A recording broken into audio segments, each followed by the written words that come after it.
home run, 13 runs batted in. And the fastball hit slowly out to the second base side where Jeffries has it. And a throw to first base for the out. Kurt Ford, the leadoff hitter, of course, and he'll be followed by Tom Herr, John Kruk, Ricky Jordan, Von Hayes, and Charlie Hayes. Two Hayes back-to-back. Darren Dalton, the catcher, batting 7th. Steve Jeltz at short this evening, hitting 8th. And Ken Howell, the pitcher, batting 9th. And the second batter in the batting order, Tommy Herr, to come to the plate. He's hitting .289 for the year with 2 home runs, 37 runs batted in. His second home run defeated the Mets in the first game of this series by a score of 2-1. Mets were leading at the time 1-0. His home run coming in that ball game to win it. And he swings and misses in the count, 1 ball, 1 strike. Home run was in the 8th inning, and the Phillies went on to win the game by a score of 2-1. Tommy Herr hitting .289 as a left-hand batter, .289 as a right-hand batter this year, and he takes the fastball for ball 2. 2 balls and 1 strike.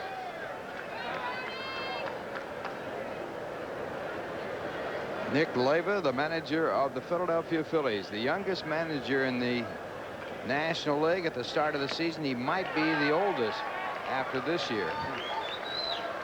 It has been a tough year. Philadelphia has won 63, lost 95, and they're 27 games out of first. Tough, but not unexpected. What was unexpected was Detroit's year this year. Detroit 58-100, the worst record in baseball. I don't think anybody thought Detroit would have that cataclysmic downfall that they had this year. I mean, they were division champions as early as 1987. That was quite a finish that year when Toronto lost their last 7 ball games. Yeah. And Detroit went on to become the division champions. And that pitch, ball 4, so Tommy Herr becomes the first base runner. Number 11. The defense for Ron Darling at first base, Magadan, Jeffries at second, Elster at short, Johnson at third, McReynolds in left field, Miller in center, Carry On in right, and Sasser the catcher. The umpires for the game, Ed Montague behind home plate, Randy Marsh at first, Harry Wendelstedt at second, and Mark Hirschbeck is the umpire at third. And the batter is John Kruk. Kruk hitting .293. 8 home runs, 43 runs batted in, and he punches this ball down the left field line. It is a fair ball. McReynolds over to play it off the fence. He has trouble picking it up, still has trouble. It rolls away from him, and coming around from first to score is Tommy Herr. Well, that should be scored an error on Kevin McReynolds. We'll see how they score it. But McReynolds got to the ball hurriedly. But then when he got to the ball, he bobbled it. First baseman, number 17. On the line with Considine. Remember that, Ralph? Sure do. That one Bob was. Considine. Bob Considine, the great broadcaster here in New York. Now, you see, Herr almost stopped at third, and by the time McReynolds could find the handle, Tommy Herr scores. That really should be an error. No error has been posted yet. And it brings up Ricky Jordan. Jordan hitting .285 with 12 home runs, 72 runs batted in. And the fastball, a called strike. Jordan last year in his rookie year played in 69 games, hit .308 with 11 home runs. So he has dropped a bit, but still with some pretty good numbers. Good young ball player for the Philadelphia Phillies. And an error has been posted, so it will be an error against Kevin McReynolds. That allows the run to score. Had there been continuity, in other words, had Herr rounded third and continued without breaking stride, and McReynolds made that same type of play, I don't think an error would have been given. But since he slowed up, almost came to a stop, you got to charge an error because he scored because McReynolds mishandled the ball and left. So the count 1-2 on Ricky Jordan. So no RBI for John Kruk. Good piece of hitting, but no RBI. Surprising he would hit that ball to left field, isn't it? Yeah, right. 30 of his first 33 home runs were hit to left field. And that ball gets away from the catcher, Sasser. And John Kruk goes over the third. So a wild pitch, I believe.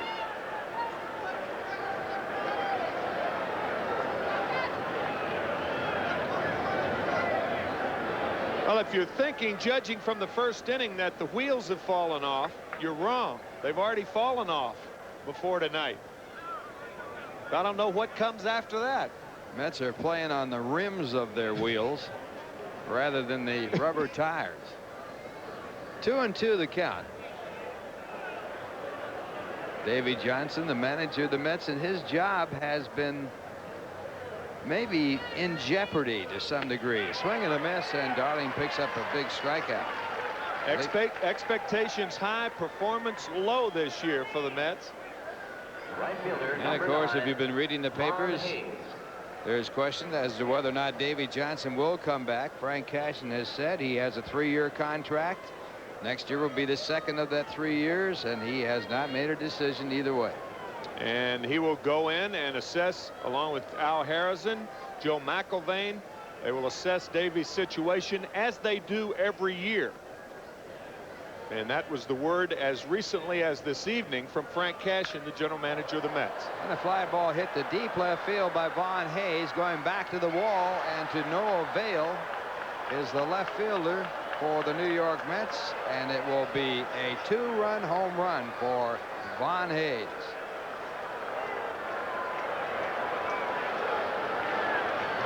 Home run number 25 for Hayes, a multi-talented player. RBIs number 76 and 77.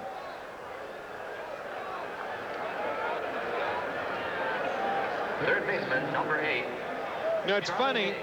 True, the Phillies had a double and a home run, but had Ron Darling not walked Tommy Herr, he would have been out of the inning without a run scored.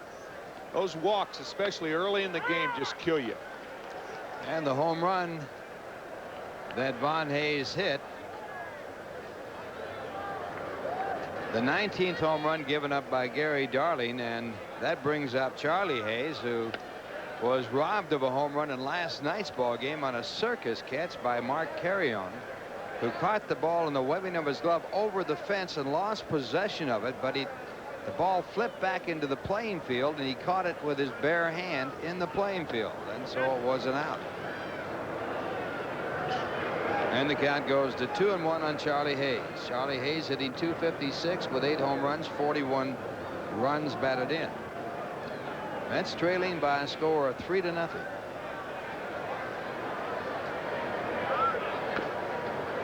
And the fastball for ball 3. 3 balls, 1 strike.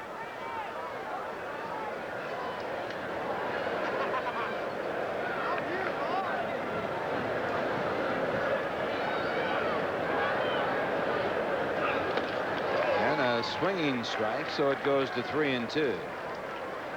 Mets and Phillies have battled away this year, and this is their final game. The Mets have won 12 of 17, and here at Shea Stadium the Mets have won 6 of the 8 games played. 3-2 pitch is fouled away.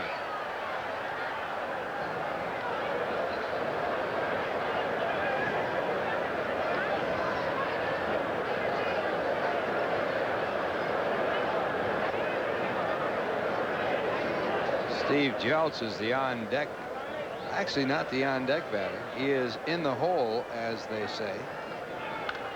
And again, the ball fouled away, so the count will stay at 3-2. Darren Dalton is the on deck batter. And there's Darren Dalton on deck.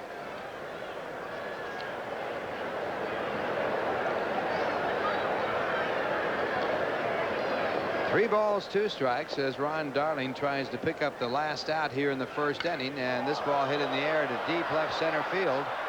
McReynolds making the call, and now over there to make the call and the catch is Keith Miller, and that ends the inning. But 3 runs in the inning. There were 2 hits and a walk and no one left on base, 1 error, and the score at the end of 1/2 inning, Philadelphia 3, the Mets coming up. Now here's a word from Nissan. Ken Howell, the pitcher for the Philadelphia Phillies, with a record of 11-12. He's 0-1 against the Mets this year. An earned run average at 3.47. He's walked 84, struck out 158, given up 149 hits in 197 innings. And the lineup for the Mets: Greg Jeffries leading it off and playing second. Center fielder Keith Miller batting second. Dave Magadan at first, batting third. Howard Johnson, a terrific year. I mean, a terrific year, batting fourth. Kevin McReynolds in left field hitting fifth. Mackie Sasser, the catcher, batting sixth.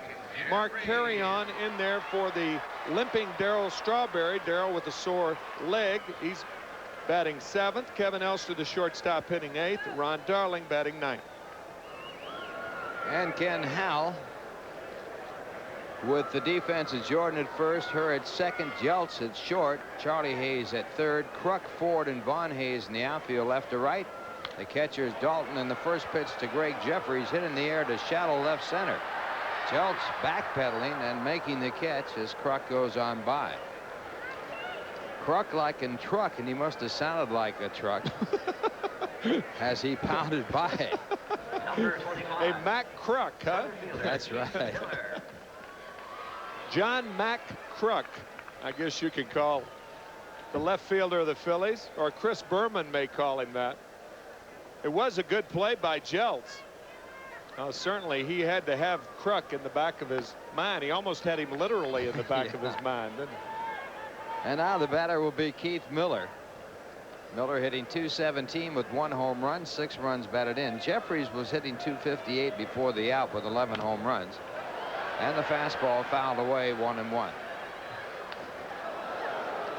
Ralph, I don't know what our wives will think of this, but we received 2 roses from a loyal fan. Tara Scopa. It's very nice. It is very nice. Not often that we receive flowers here in the booth. I don't really know what that means. Not roses anyway. Great bunt. And Miller beats it out.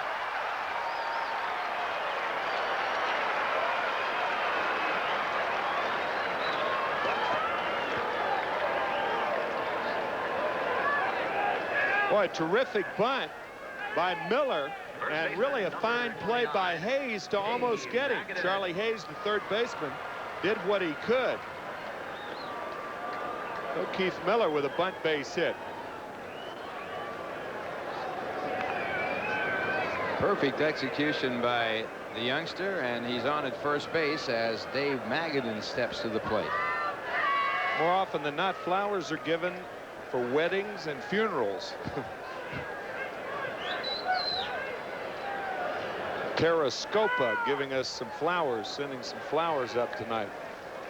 I hope the connotation is there toward the positive end of things. On the good side, yeah. Roses. Magadan hitting .283 with 4 home runs, 40 runs batted in. In 4 years in the majors, Magadan has had 8 home runs and no stolen bases. Miller, who is a threat to steal, draws some attention at first base. Miller with 4 stolen bases in 4 attempts. Had 15 stolen bases at Tidewater in 48 games. Mets trailing 3-0. And Magadan tops it foul. It hits him in the batter's box, so the ball is dead, and it's strike 2. Batting .316 with 21 runs batted in at the All-Star break. Since that break, he's hit .244 with 19 RBIs. Well, that is very telling right there. It is telling. You know, you look at his overall stats and you say, pretty good year. .283, but when a ball player who is a young ball player finishes the last half of the season in a downtrend, gets your attention. 2 strikes a count. Magadan with a chance to play more games in this year than he ever has in any of his previous years. Sometimes exposure is disclosure. And the 2-strike pitch, and that is taken for a ball. 1 ball, 2 strikes.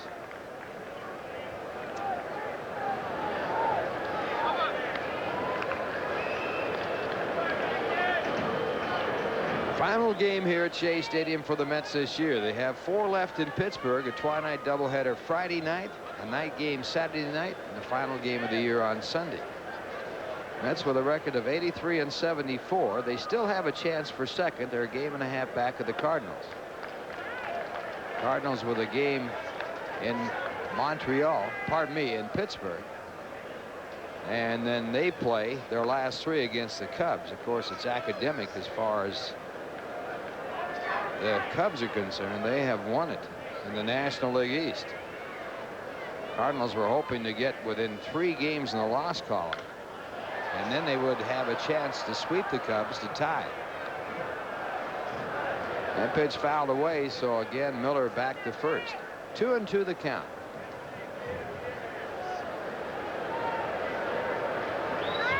Wouldn't it have been something if all of the contenders were playing on the last weekend of the series? Kansas City at Oakland, San Diego hosting the San Francisco Giants, and Toronto hosting Baltimore. The schedule maker's dream. Yeah. That would have been the case had the Cardinals still been in it, because they host the Chicago Cubs this weekend. But of course, the Cubs clinching it, their first division championship since 1984. Now the runner goes, and the pitch is taken for ball 4. So Hal walks Dave Maggott in. The Mets with the tying run at the plate in the form of Howard Johnson, who's having a great year. Third baseman, number 20, Howard Johnson. Howard hitting .288, 35 home runs, 97 runs batted in, 40 stolen bases. He also has 42 base hits. Actually a total of 41, so he's in the 40-40 club in stolen bases and 2 base hits. 5 short of being in the 40-40 club with the home runs.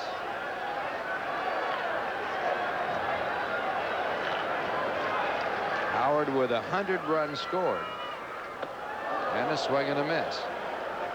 And he needs 3 RBIs to have 100 runs batted in. Ken Howell, and Ken Howell with a record of 11 and 12, 0-1 against the Mets. Really funny how things work out. Phil Bradley, the left fielder of the Phillies last year, traded to the Orioles for Ken Howell. Howell traded from the Dodgers to the Orioles, never suited up for the Orioles, and then went to the Phillies, and now Phil Bradley with a chance to see postseason play for the first time in his career. Orioles 1 game back at Toronto. And Detroit jumping on top of Toronto at Tiger Stadium in Detroit. Detroit won 4-3 last night, beating the Blue Jays. And it's 1-0 Detroit in the bottom of the first. And good folks at Nissan will keep you updated throughout the course of the ball game.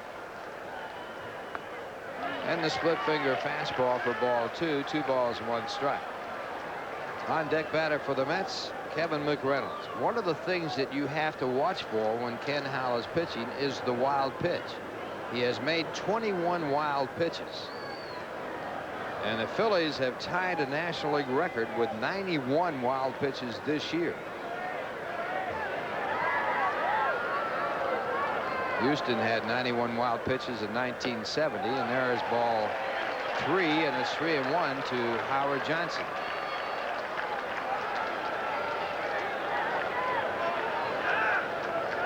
There are the Mets records set by Howard Johnson this year: doubles, extra base hits, and total bases.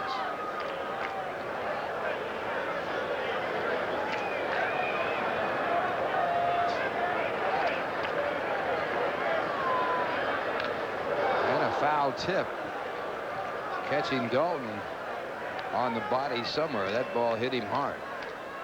And it's 3-2.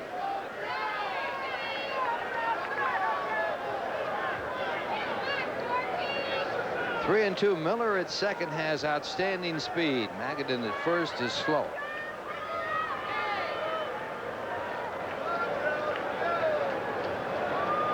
Mets trailing by 3 runs.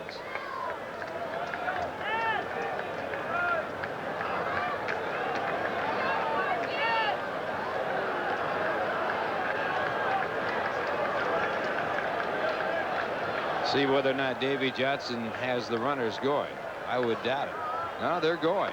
Swing and a miss, and no throw, and they should have thrown to second base against Magadan, as he was the slower of the two runners. Well, that was your point, and a good one. And the reason for that is Magadan obviously much slower than Keith Miller. Miller had a good jump, and Dalton wanted to throw to second, but nobody was covering.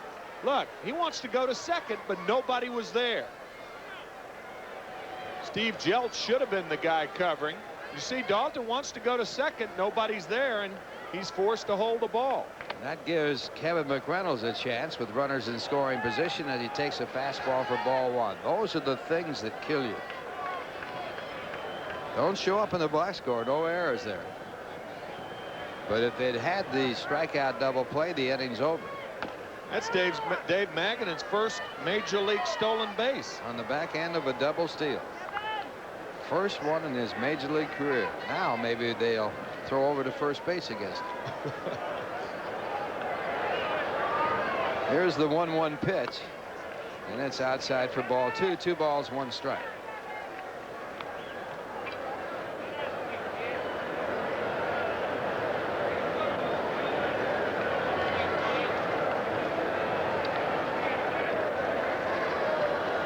That's their second in stolen bases in the National League, and another one for a ball, and it's 3-1. Looked like Ken Howe may have hurt his right leg. He came bouncing off the mound, and he was limping. We'll see. He had a groin pull just a little bit earlier this. You know, watch how far he just comes bouncing off that mound toward the first base side. And the 3-1 pitch, a fastball fouled back into the stand. So it's 3-2.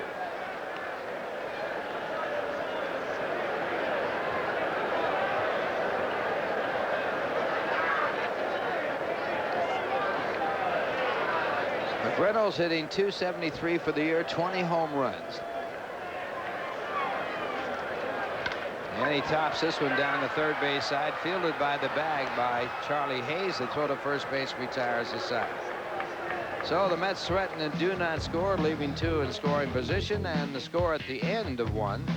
It's Philadelphia 3, the Mets nothing, and here's a word from DHL Courier.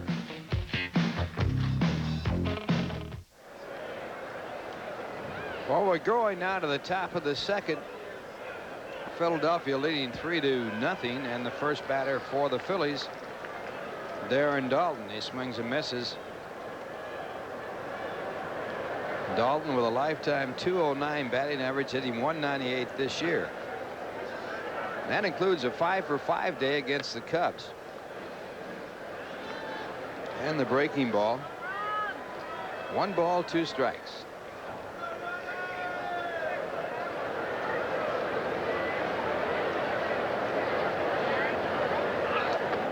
And another one breaking down out of the strike zone, and it's 2 balls and 2 strikes.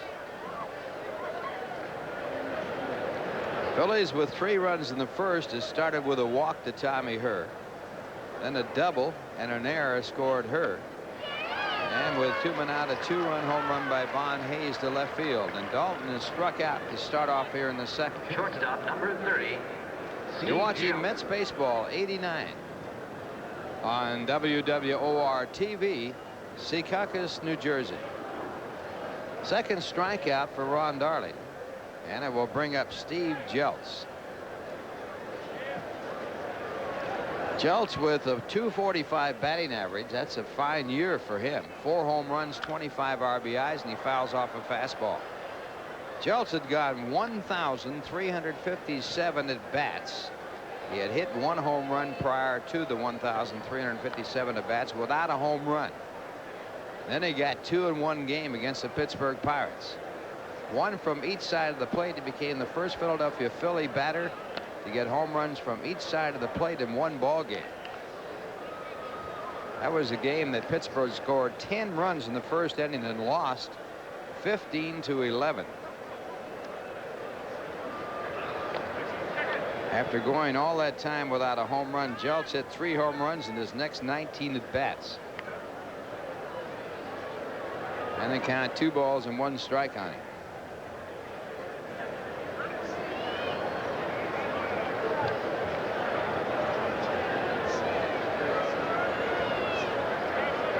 Jeltz at one time gave up switch hitting, then went back to it. Natural side, the right-hand side of the plate. He takes a fastball, 3-1.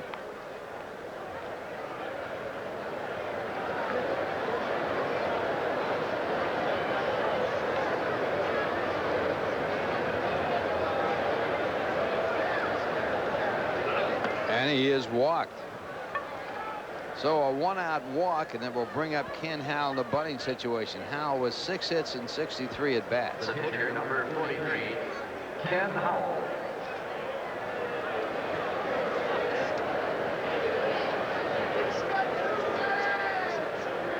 Larry Boa, the third base coach, one of the great shortstops in the National League from a defensive standpoint. And it is bunted and hard out to Johnson. He goes to second, throws it away. It hits the runner, goes into shallow left center. Jeltz on the third and being held there on the air.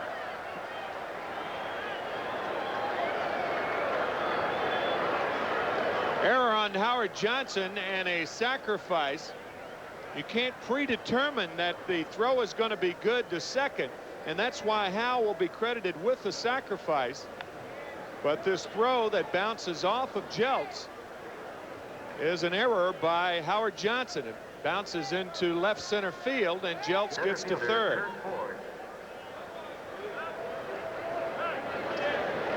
It's funny, that segue from Larry Boa to Howard Johnson. Howard Johnson's played with a great deal of passion all season long. Larry Boa was a player that a lot of opponents didn't like because he played with passion. And I mean a lot of passion. He used to lead the league every year in broken toilet bowls. Well, what I'm leading up to, Ralph, is I think the reason that the city of New York is dismayed with the Mets this year is the one thing they've lacked. It's not that they've lost. It's that they've lacked passion more than anything else. A passion to go out and give the best effort every day. And I think that's what people are zeroing in on, and that's why they're so disappointed in this ball club this year. It's not that they've lost. It's that they've lacked passion. Not that man. Not that man. And not because he's just having a good year. He's played very, very hard all year long and is still playing hard even though the Mets are out of it. There's a ground ball that's foul, so no play. You look at the years that the Mets have lost in their, see, I mean, they didn't draw real well in the late 70s. They didn't have any talent. But since Frank Cashin and the Doubleday company, Fred Wilpon, have taken over in the late 70s, you have seen improvement every year. 1984, the emergence of Darryl Strawberry in '83, the Hernandez trade, then the emergence of Dwight Gooden, the great year Gooden had in '85, the World Championship in '86, and even an excuse in '87. The pitching staff went down, a lot of injuries, but through those years they really had passion. Hard-nosed, hard-playing ball club. The other day it was sort of demonstrated what the fans wanted when Lou Thornton went from first to third and a ground out to the shortstop, and he got a big hand. Yep. First time we've seen that in a long time. So, some guys naturally and understandably, because of their demeanor, don't exude that type of warmth. Some guys do, to their credit. That's just their makeup. And the breaking ball is in there, so Curt Ford is called out on strikes on the good curve.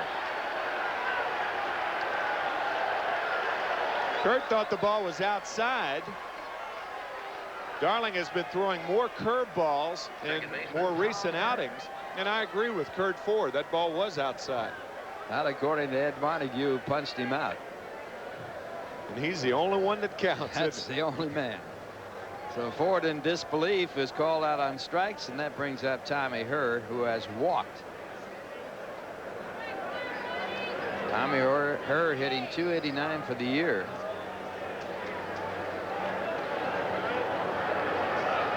And he fouls off the fastball.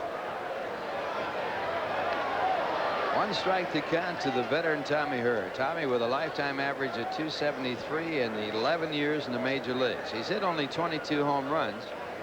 2 of them were devastating home runs against the Mets. A grand slammer against Jesse Orosco was one of them. And And then the first game of this series, he hit a 2-run home run to put the Phillies up on top 2-1. That home run coming in the 8th inning. They held on and won it. And he fouls off another, strike 2.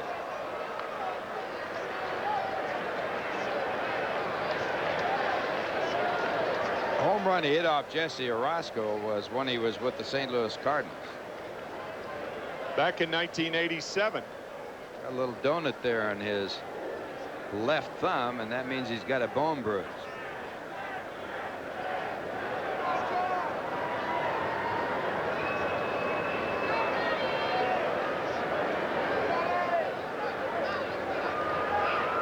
And the split finger fastball, good play on it. Mackey Sasser digging the ball out. That's that 59-footer. That ball bouncing right in front of the plate. Any short hop that bounces in front of the plate is almost an in-between hop. The balls that bounce in the dirt behind the plate are much easier to handle than the balls that bounce in front of the plate. Good play by Sasser.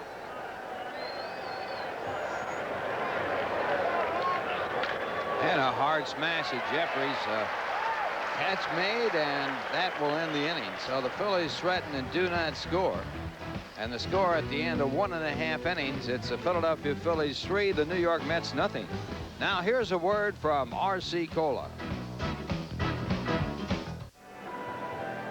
This copyrighted telecast is authorized under television rights granted by the New York Mets solely for the entertainment of our audience. Publication, reproduction, or other use of the pictures, descriptions, and accounts of this game without the written consent of the New York Mets, Sterling Doubleday Enterprises, and WWR-TV is prohibited. Any commercial or other use of the program, such as by charging admission for its showing, is similarly prohibited. And as we go to the bottom half of the second, here's Tim McCarver. Ladies and gentlemen. All right, Ralph, thank you very much.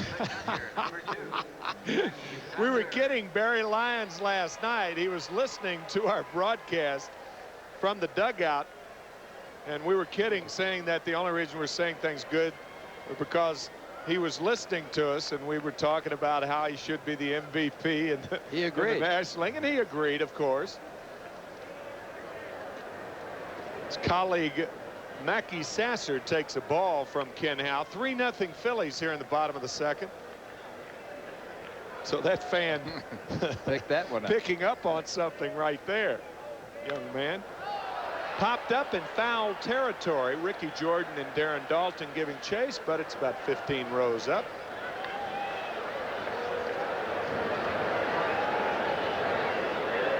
Darren Dalton had a promising career before 3 years ago when Mike Heath, who is now a catcher with the Detroit Tigers, at that time he was catching for the Cardinals, and he slid into Darren and tore that left knee around and major surgery. And that is the toughest position in the world to have a knee injury for the reason that you're seeing him right there. He has trouble getting down. Yeah. Mackey Sasser with the second Met hit of the game leads off the second, and the batter coming up, Mark Carrion. Right fielder number 32, Mark Carrion.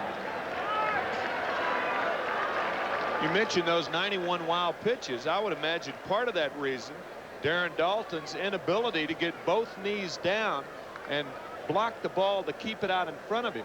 Well, doesn't he, Tim, you're obviously have been a great catcher, but to me, it looks like he leaves a lot of space open underneath his fanny there. Yeah, see, I don't think he can get down totally. As Carrion rips one up the middle, Sasser's going to go to third. Good base running by Mackey Sasser, and the Mets have runners at first and third and nobody out. I think that's the reason, though. I don't think he can get down in a crouch. I don't think he has the flexibility, especially in that left knee. Well, a bullet right through the middle by Carrion, who's been doing a great job hitting this year for the Mets. He was hitting .293 before the base hit, and that was his 35th base hit of the year, and the Mets now have runners at first and third.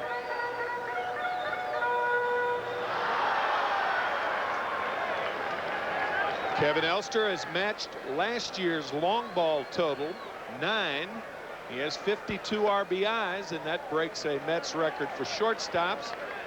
Eddie Brasud, the shortstop for the Mets in 1966, had 49 RBIs. 1-0 to Elster. 3-0 Phillies, but the Mets are threatening here in the second. 1-1.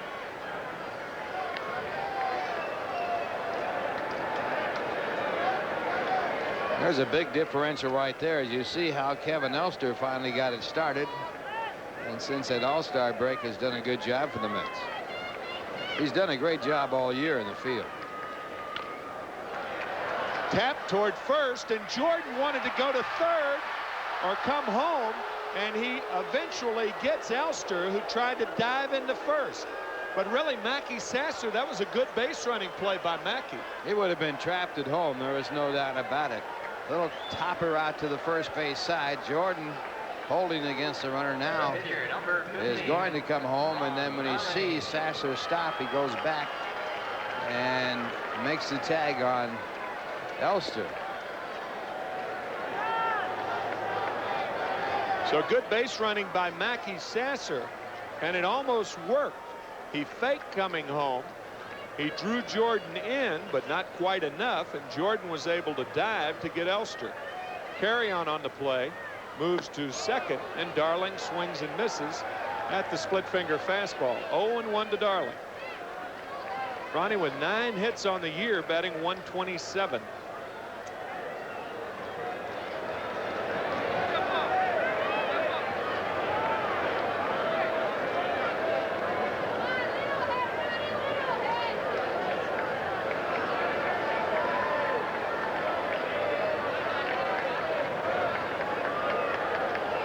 Wanted to bunt. He held up. Darling, of course, bunting for a base hit there. It's 1-1 to Darling.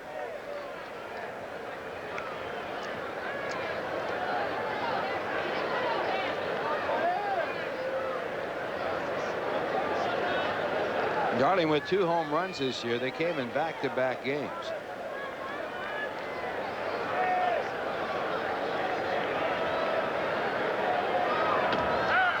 Fastball on the corner, a ball and 2 strikes to Ronnie. Greg Jeffries on deck.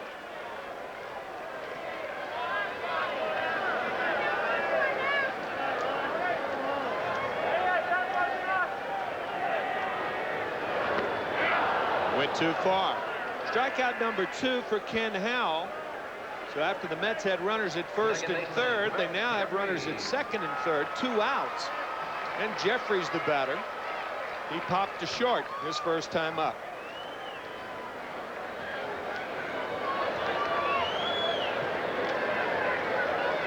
Say about 12,000 on hand. The Mets will draw about just short of 2,915,000 this year.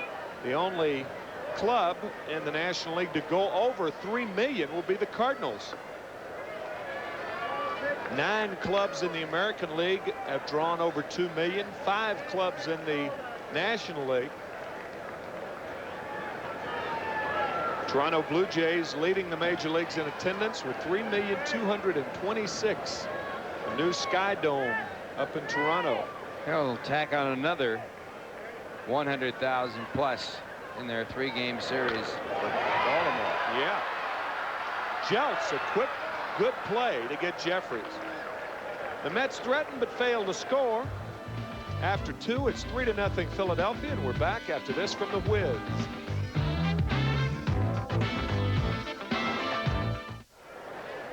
John Kruk, the batter, to lead it off for the Phillies here in the 3rd inning, and the fastball outside to John. 1-0 to John Kruk. He doubled in the 1st inning, so John 1 for 1 entering the game, batting .293. Ball 2. Phillies with 3 runs in the 1st inning lead the Mets 3-0. Mets beat the Phillies last night 3-0 behind a 3-hitter by Sid Fernandez, and it's 3 balls and no strikes to Kruk.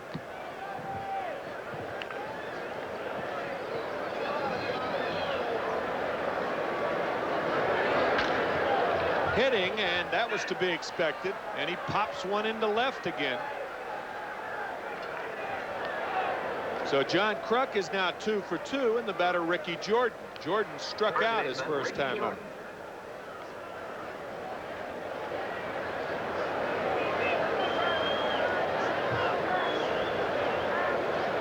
The last game of the season for the Mets at home. They have 4 in Pittsburgh this weekend. A doubleheader Friday night, single game Saturday night, and a single game Sunday afternoon. We will be on the air at 7:05, actually 7 o'clock Saturday night, and 1:30 Sunday afternoon. Mets have a home record of 51-29. They have been outstanding at home. Only the Giants are slightly better. They've won 51, lost 28. Toward third, Johnson to Jeffries, and they were only going to get 1. And Greg Jeffries made sure of that. So 1 away, and the batter Von Hayes. Hayes homered his first at bat. Fans, a great way to reward yourself after the game, win or lose, is with the clean, crisp taste of a Beechwood aged Budweiser. Yes, sir, this Bud's for you.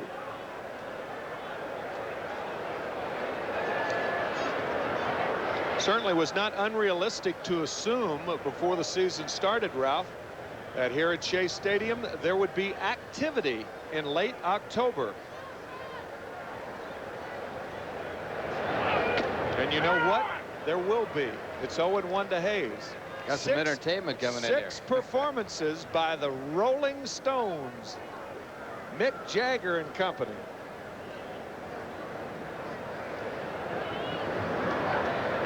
Talk about animation.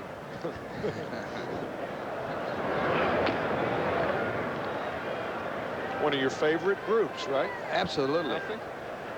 Here it is, Rolling Stones, the next event at Shea. All right. You saw it right here. I'll never forget when the Beatles played here quite a few years back. Yeah, I think 68. I might be wrong about that.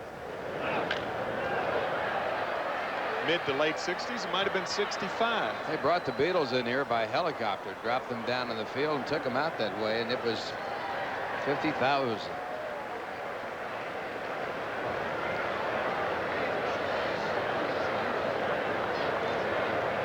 Funny thing, I didn't see you here for that event.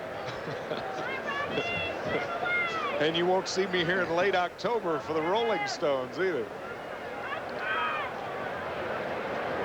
Even though I'm a big fan of the Beatles. Brilliant musicians. Lyricists. 2-2 to Von Hayes. 1 out here in the 3rd inning, 1 on. 3-0 Philadelphia. Ed Sullivan brought them over here from England for the first time, their first appearance in the United States.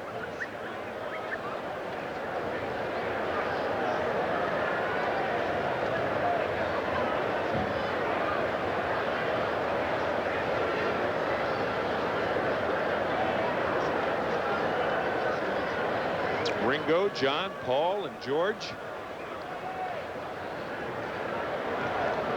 2-2 to Hayes. Curveball gets him. So Hayes, who homered his first time up, his 25th of the year, takes the curveball for strike 3. And with 2 outs and 1 on, the batter Charlie Hayes. Ron Darling throwing more and more curveballs in this season. He has really relied on the fastball and a split finger fastball over his last couple of years, but now throwing more curves, that should help him. Split finger there. 0-1 to Hayes, who flied to center his first time up.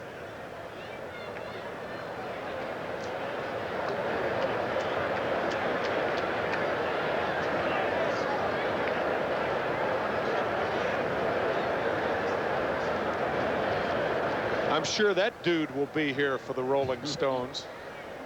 That might be a Rolling Stone. 1-1 to Hayes.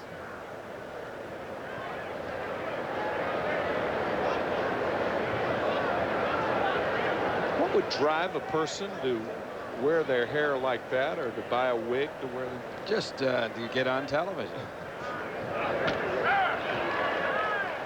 Well, he or she was successful. We're not sure.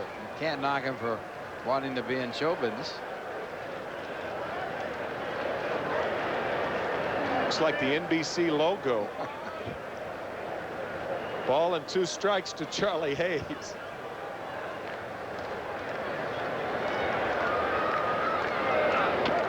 Inside, ball 2. 2-2 to Hayes, who came to the Phillies along with Terry Mulholland and Dennis Cook in the Steve Bedrosian trade.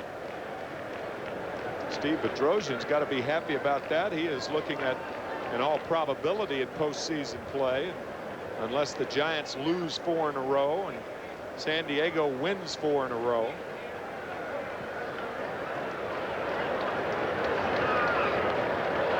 This one gets by Sasser. You know, for that to take effect, really San Diego has to win 5 in a row, Ralph. And the Giants would have to lose 5 in a row. 4 of those to the Padres.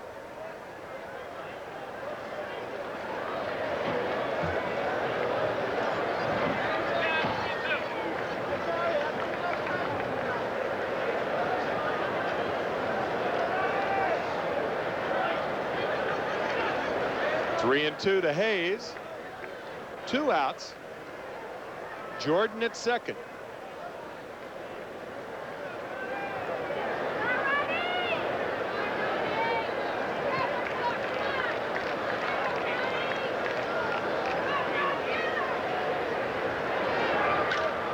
Fly ball right field. Over is Carry-On, and Mark makes the play. Still 3-0 Phillies mid-third. We're back after this from your Pontiac dealers.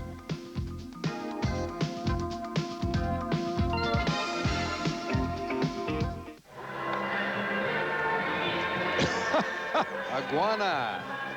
I would imagine that guy's going to be at the Rolling Stones concert. He has a front row seat. Yeah, and by the way, we understand that the 6th concert engagement by the Rolling Stones has not been announced yet. That there are 5 scheduled, and the possibility of 6 exists, but only 5 scheduled right now, and that guy will be there. You think that really represents an iguana for Julio? I don't know what that face represented, to tell you the truth. Keith Miller, a bunt base hit in the first inning. The Mets have stranded 4 in 2 innings. They trail 3-0, 0-1 to Keith Miller. The Mets have a pitcher that they brought up who's done a good job named Julio Machado from Venezuela, and he has made it known that he is a man who enjoys eating iguanas. But that's a national thing in the South America, part of that area. Yeah. In fact, it's become quite a problem because the iguanas keep the insects sort of in balance in the overall ecology of it all. And there he is, Julio Machado. Julio Machado. And there is what he likes to eat. That's a delicacy. Said it tastes like chicken. Certainly doesn't look like a chicken, I'll tell you that. But I'll tell you, Machado looks like Wayne Newton. Look at this. That's not Wayne Newton right there. There's Wayne Newton. All right. Now tell me, does he look like Julio Machado? Wayne Newton right there in Las Vegas, a great entertainer. Now we'll take another look at Julio Machado. You tell me if Wayne Newton doesn't look like Julio Machado. You scoffed at that the other night. There he is.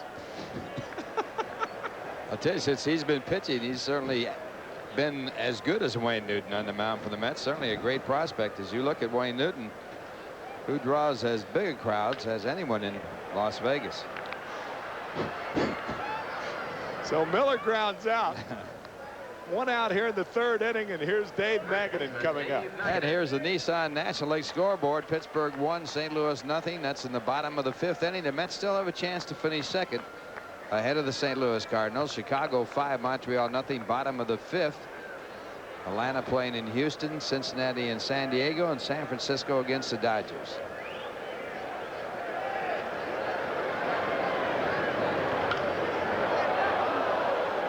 Magadan walked his first time up and stole his first base of his major league career on the tail end of a double steal. Keith Miller also stealing a base. They were stranded at second and third, respectively, Magadan and Miller. 0-1 to Dave Magadan. 1-1.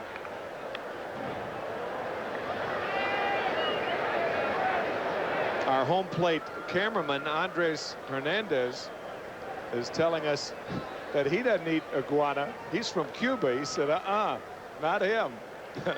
Been here since 1962. And I understand he's going in for a minor operation right after the homestand is concluded. That would be in a couple days. We wish him very well. One of the great people that have worked with us from day one. You got that right.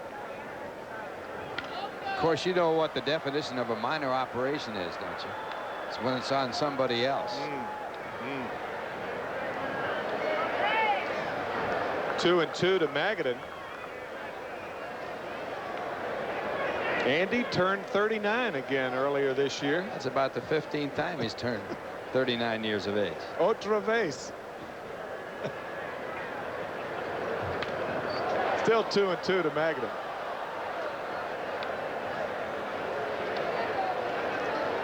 There's our good buddy.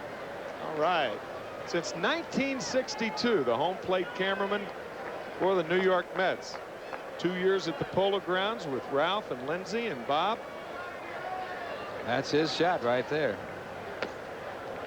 3-2 to Magadan.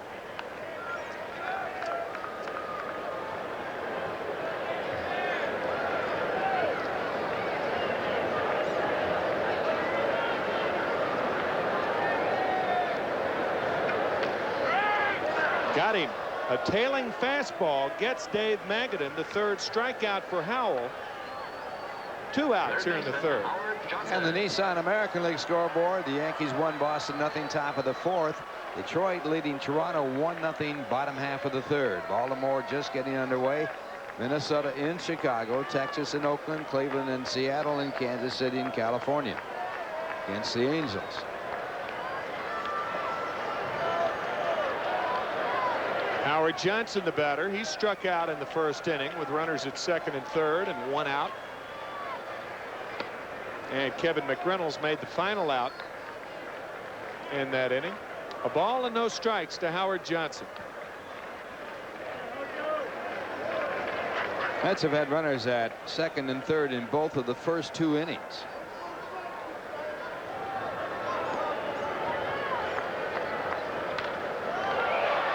One and one to Johnson.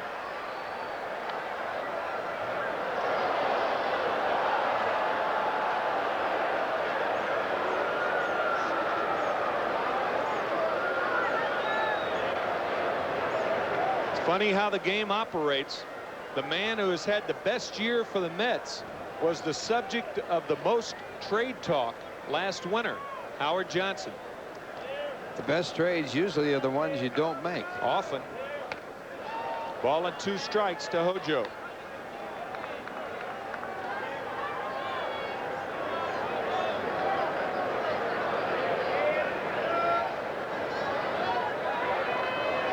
Pretty good consistency right there. Tapered off a bit the last couple of months. 2-2 to Johnson.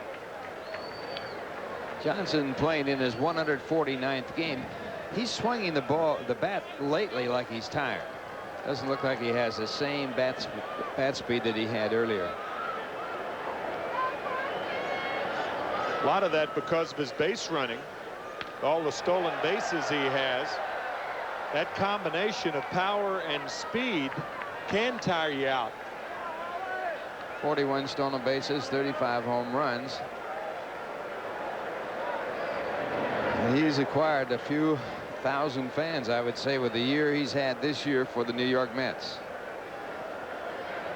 This is his 8th year in the major leagues, and Sparky Anderson said he'll never be a regular player.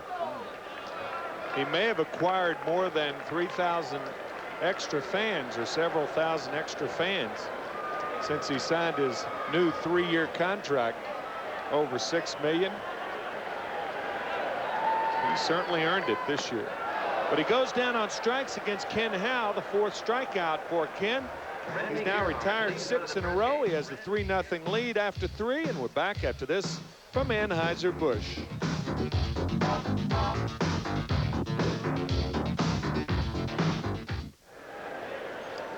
Two guys up, Darren Daulton and Steve Zabriskie. Thank you, Timmy. Nice to be back with you. Yes, sir. Phillies are leading it 3-0 as we go to the 4th inning. And Daulton takes a strike on the outside corner. It's 0-2. Daulton struck out his first time up. 1 of 4 recorded by Darling. Until when the players go to the turtleneck dickies, fall is in the air. 1 ball, 2 strikes.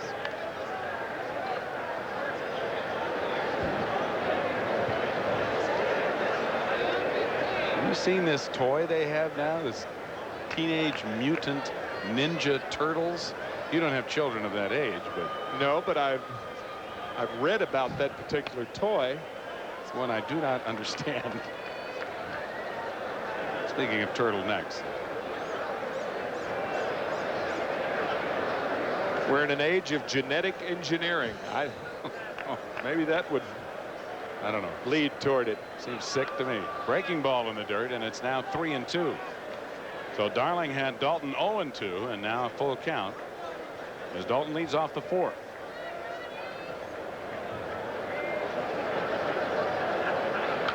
A fastball fouled away, but he couldn't get around on it. Still a full count. Daulton to be followed by Steve Jeltz and Ken Howell here in the 4th.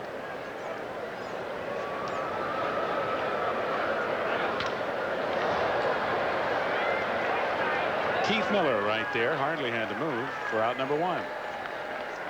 Tonight's game is being brought to you in part by the New Jersey Bell Yellow Pages. No other book can match it. New Jersey Bell, a Bell Atlantic company.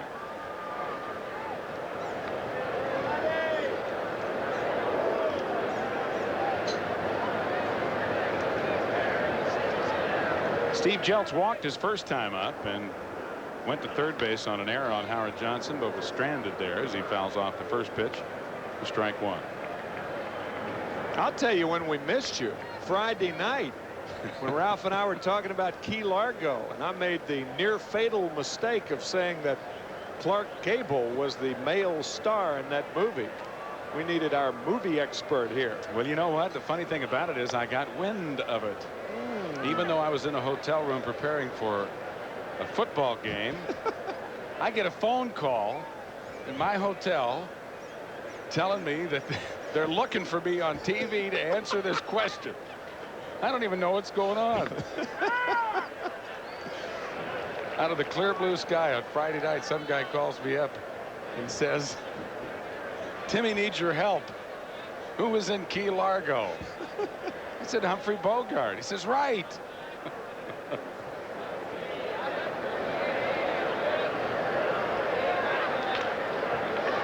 Under the glove of Howard Johnson for a base hit.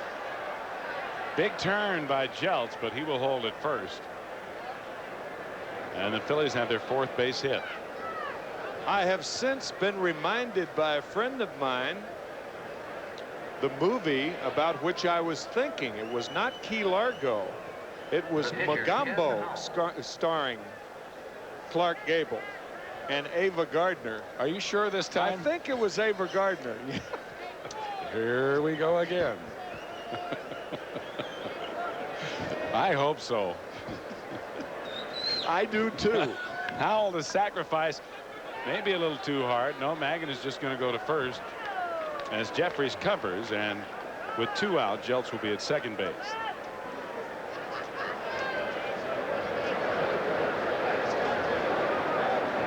Center fielder Kurt Ford. Our switchboard needs the work. Oh, I guess you want to go out in a blaze of glory here, the last home telecast. Just endear yourself to those ladies down there on the switchboard. Kurt Ford 0 for 2 is grounded to second and struck out looking, and he takes a breaking ball for his strike.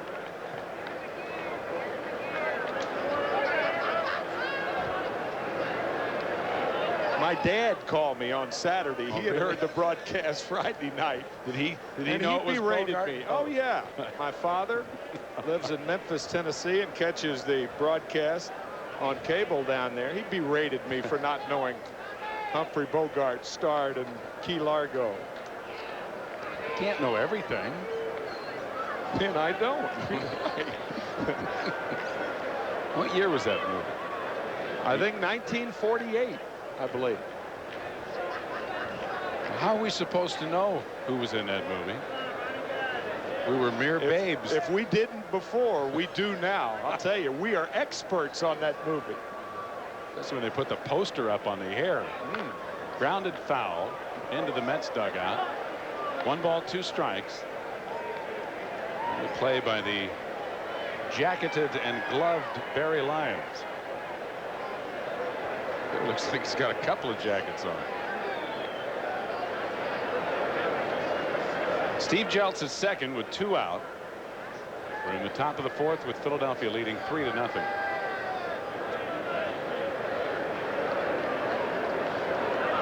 Curveball, grounded foul. Still 1-2. Here's an update. The Blue Jays have tied the Detroit Tigers. That's Dave Steve and Doyle Alexander, the 2 right-handers going against one another. The Blue Jays still batting in the top of the 4th. The Orioles and Brewers no score, with Milwaukee batting in the bottom of the 1st. Doyle Alexander, who a while back did such a great job for Toronto, now pitching against them for the Tigers as they try to nail it down, leading Baltimore by 1 game. As a matter of fact, Doyle Alexander was picked up by the Detroit Tigers in 1987 from the Atlanta Braves for insurance down the home stretch, and sure enough, he had a very, very good year, or half a year, for Detroit, and Detroit beat Toronto, as we said earlier, the last day of the season. Frank Tanana beat Mike Flanagan 1-0 on a home run in the 2nd inning by Larry Herndon, the last day of the season. Foul back again.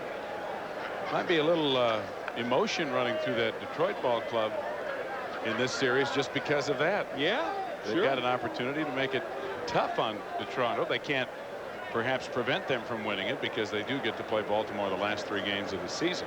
And Detroit, as we stated earlier, with the worst record in baseball, 58-100 going into tonight's action, and they won last night over the Blue Jays 4-3. In the dirt, blocked by Sasser, and by keeping it in front of him, he keeps Jeltz at second base. So it's 2-2.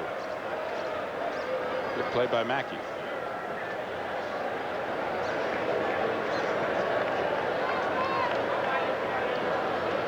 Yes, fall is in the air.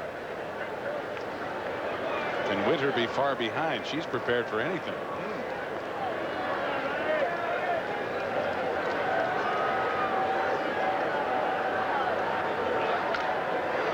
Well hit to right field, but Mark Carrion is right there.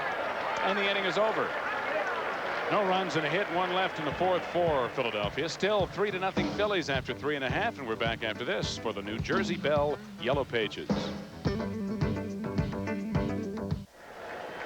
Let's check out what happened on Wall Street today. As of Wednesday's close, the financial update brought to you by Shell. The market up a little over 9 points, S&P up a tad, and gold and silver down a notch on the day. And that's today's look at Wall Street, brought to you by Shell. Kevin McReynolds will lead off the bottom of the 4th for New York. The Phillies lead the Mets 3-0. McReynolds grounded to third his first time up to end the 1st inning. Ball 1. McReynolds, Sasser, and Carrion for the Mets here in the 4th.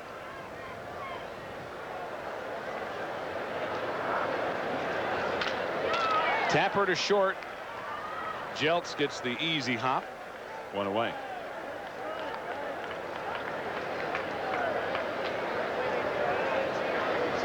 It's funny how things on a ball club change in a matter of hours, even moments, when the race is all of a sudden over. And all of the interest, focus, speculation, conversation changes from are they going to do it, and if so, how, to all right, now what's going to happen, how many changes are going to be made, including speculation about Davey and other players on the team. And it happens immediately. It's like there's no buildup for it at all. It's like just a 180-degree turn on the part of the emphasis. Sasser with a drive to center. Ford hardly has to move. 2 away. Yeah, I think the focus of one's attention is on winning or losing, and then if you don't win and you're out of it, then naturally baseball people turn their attention to other things like trades, keeping a manager, keeping players, keeping announcers. But it's more intense perhaps for the Mets than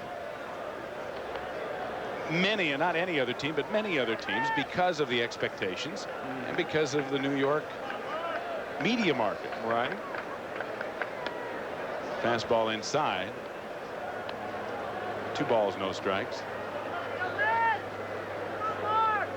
Take a look at this.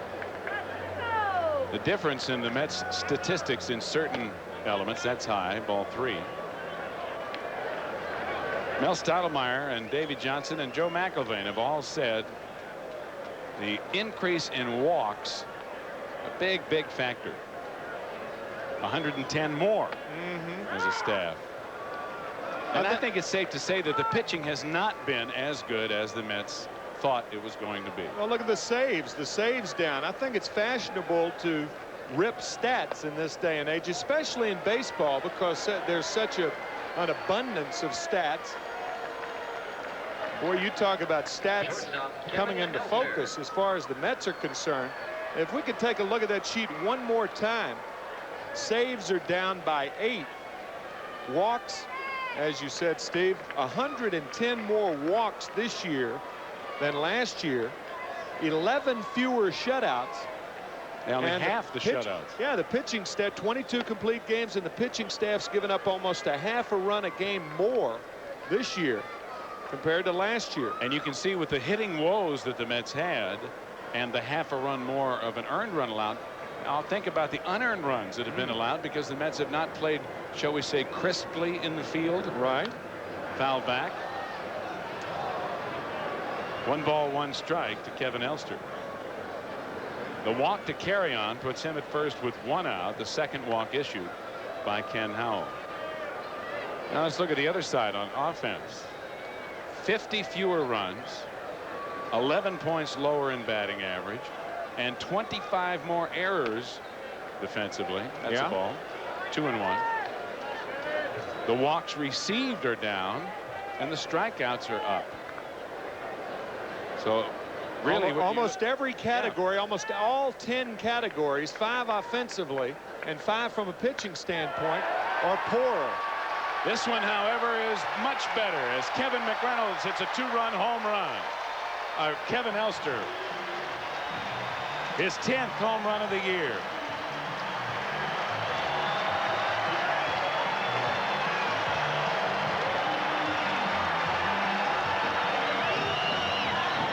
He has been, along with Howard Johnson, one of the bright spots for the Mets.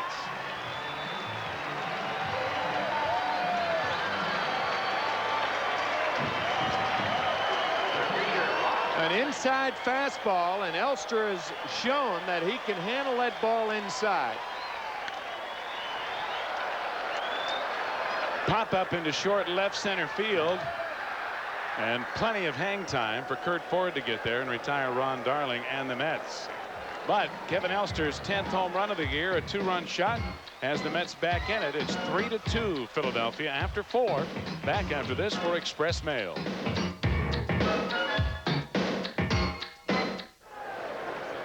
Tom Herr leads it off for the Phillies here in the 5th inning. Philadelphia up by 1 as they scored 3 in the first. And Kevin Elster with a home run in the bottom of the 4th for the Mets 2 runs to make it 3-2. A fastball on the strike to Tom, who is 0 for 1 plus a walk. He scored the first Philadelphia run and then lined out to second base in the second inning.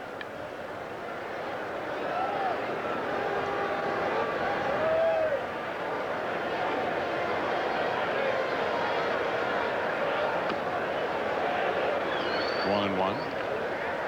He's finishing fast. He's hit .512 in the last 12 games. He's had a good year. He has. Batting .289, left-handed and right-handed.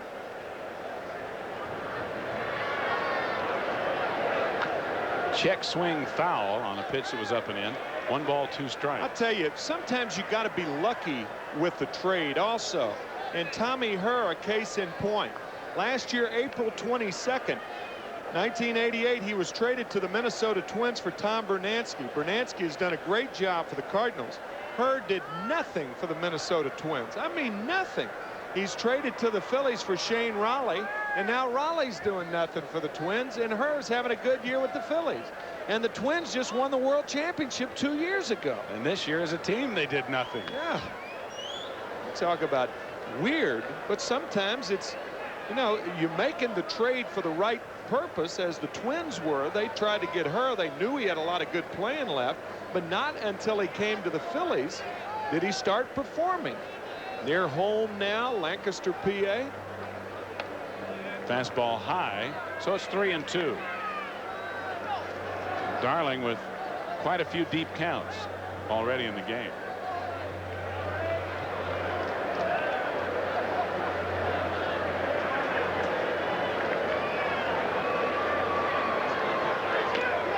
Got him. Tell you, it used to be before free agency. That's strikeout number 5, by the way, for Ron Darling. Before free agency came about in 1976, ball players could be randomly traded, and that was unfair for the ball players, no question. And now I think the pendulum has swung back to where it's unfair for management. There are almost too many things to consider when you trade a ball player now. And a lot of trades are forced because of option years and other contractual situations, right, that you might not make otherwise. And when you add that all up among all the teams, it really can change the whole competitive makeup of a division or the league or baseball in general. Inside, well, no, on the inside corner. 1 ball, 1 strike. John Kruk's turn to disagree with Ed Montague.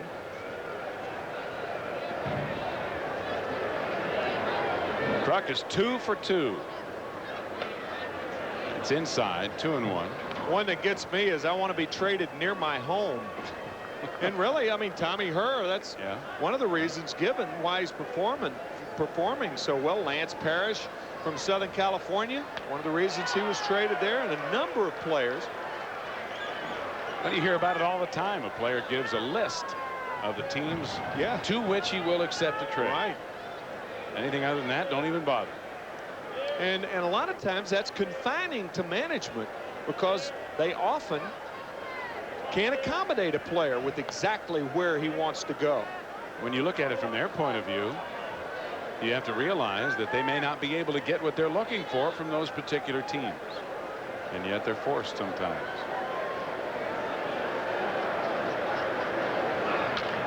Right back at Darling, and what a play by Ronnie. 2 out.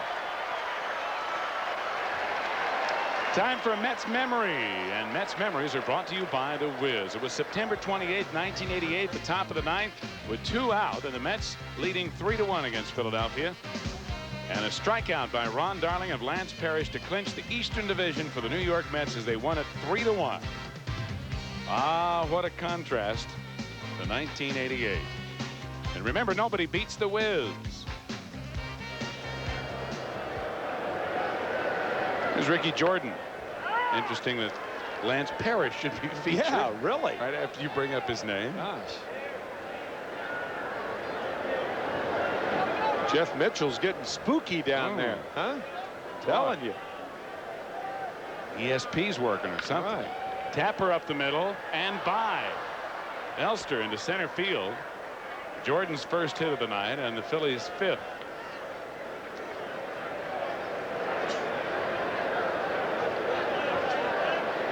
Jordan at first with 2 out for Vaughn Hayes.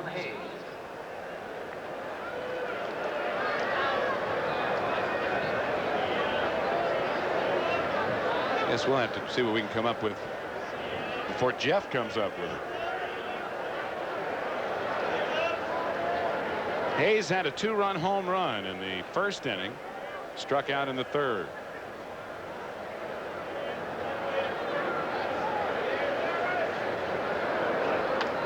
Ball one.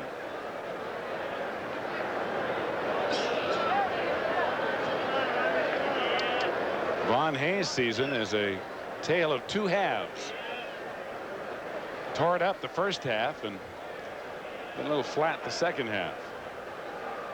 Entered this game hitting .259. Check swing roller foul outside first. 1 ball 1 strike. You're watching Mets baseball 89 on WWOR TV, Secaucus, New Jersey. Ricky Jordan at first with 2 out and a 1-1 count to Von Hayes. The Phillies are leading 3-2 and we're in the top of the 5th inning.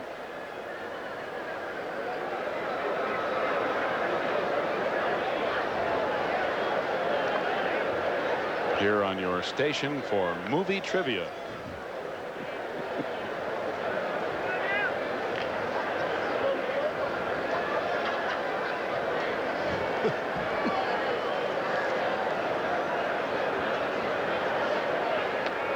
Blowing away. 2-1. WWOR's parent company, MCA, with one of the largest libraries of movies in the world.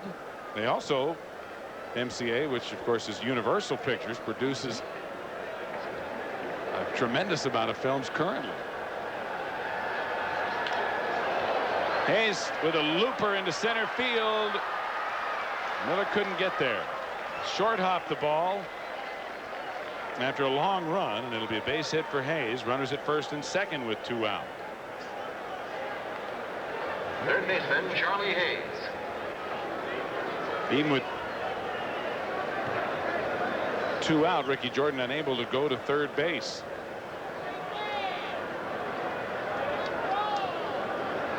And I'm wondering why. Well, I think with 2 out, you have to make sure, and Miller made a good play on the short hop. He got to it quickly, and you don't want to make the third out at third base. Charlie Hayes grounds it to third. Johnson bobbles the ball, and everybody's safe.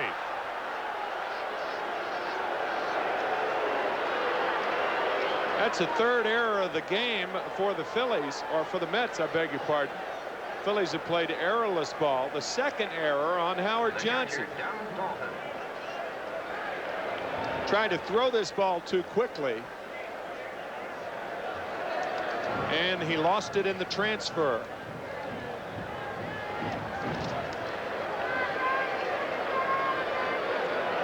It would have been a tough play for him at second, and I think he looked at second, then looked back at first. Yeah. And was thinking about that rather than finding the handle. 24 errors for Howard Johnson on the season. So the base is loaded with 2 out for Darren Dalton, who has struck out and flied to center. For the 2nd consecutive season, Bobby Bonilla of the Pittsburgh Pirates will lead the majors in errors by a third baseman. He had 33 when I checked a couple of days ago. Mets play the Pirates the final 4 games of the season this weekend. We will televise Saturday night at 7 and Sunday afternoon at 1:30.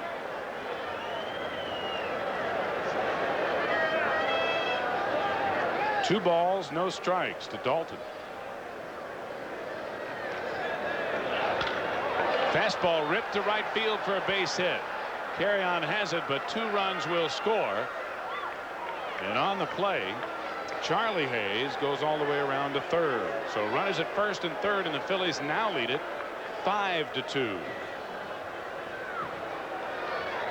RBIs number 42 and 43 for Darren Dalton, and the error by Howard Johnson opening up things for the Phillies. At least 2 unearned runs have scored. And the Phillies may not be through yet. Jordan and Hayes come home, and the batter is Steve Jells. Strike 1. Jelts 1 for 1 plus a walk. And back on the 8th of June, he homered from each side of the plate. Now, there have been a lot of guys that have done that in the National League, 27 now, but he was the first Philadelphia Philly and is still the only Philly ever to do that. An unlikely guy, but then there aren't that many switch hitters that hit home runs.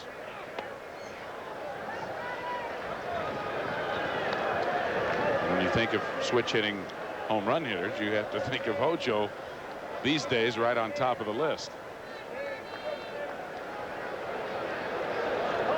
Quick check finds that Bobby Bonilla has 34 errors on the season. He had 32 last year. Good breaking ball for a strike. 1 ball, 2 strikes. Activity in the New York bullpen now as left-hander Jeff Musselman is up and throwing.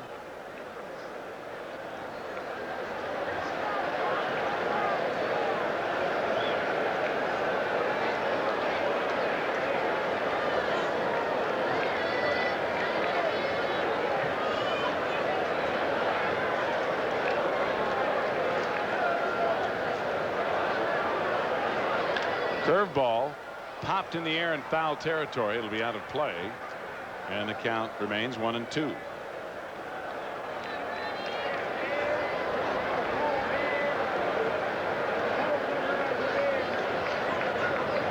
Ron Darling's last start of the season. We're only 1 game over 500 at 14-13. He trails 5-2 here in the 5th inning.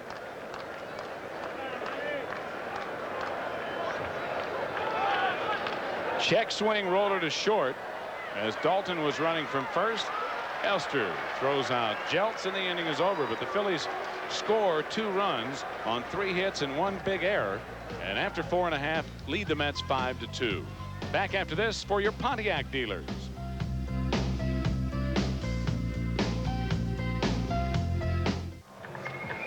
That's kind of a clever little sign there. The Saint from the television series. The Saint loves the Mets. Where's Roger Moore? Is he here at the game? He played the Saint. And in keeping, I guess, with our entertainment theme this evening. Yeah, it was on the, I think this was a Joe Franklin show or something. The Saint apparently is going to come back on TV, some episodes this fall. And as we go to the bottom of the 5th inning, a guy who is perhaps a candidate to play the Saint on TV, but certainly no candidate for sainthood, Tim McCarthy. Oh, boy. What a rip. So but I did it so nicely. Oh, yeah, you let into it like you were so nice, and then you just turned the dagger. Well, St. Nick sang the national anthem tonight before the ball game. Santa Claus was out here tonight. Unbelievable. In September. Greg Jeffries, 0 for 2. And he takes ball 1. 5-2. Phillies on top. Rubber game of a 3-game series. Sharply, great play by Jeltz to get Jeffries.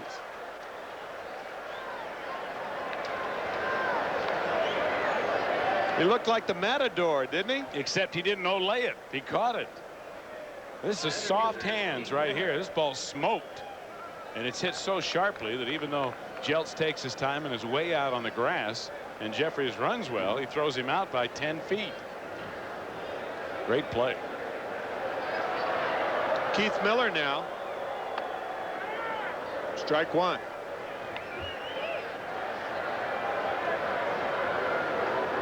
Time is called by the first base umpire.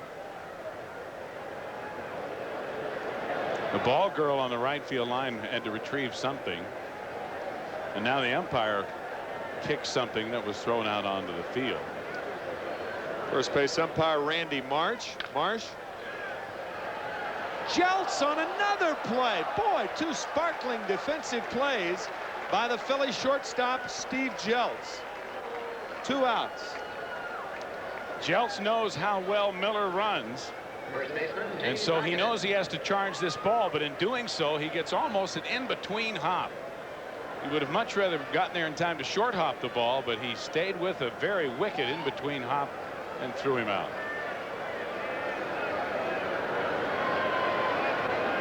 Dave Magadan is 0 for 1. And the fastball from Ken Howell is high. 1-0 to Dave Magadan. The Phillies scored 3 in the first, 2 in the fifth. The Mets scored 2 in the fourth inning on Kevin Elster's 10th home run of the year. Mark Carrion scoring ahead of Kevin. It's 1-1 to Dave Magadan.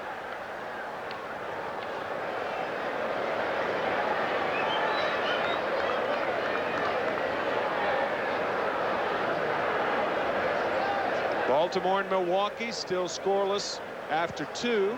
Toronto and Detroit still tied 1-1 after 5. Cincinnati at San Diego later on. San Francisco at Los Angeles. If the Giants lose and the Padres win, then the Giants must win one game this weekend. Well, we had Santa Claus in September, so I guess we can have Halloween in September. I hope that's a mask.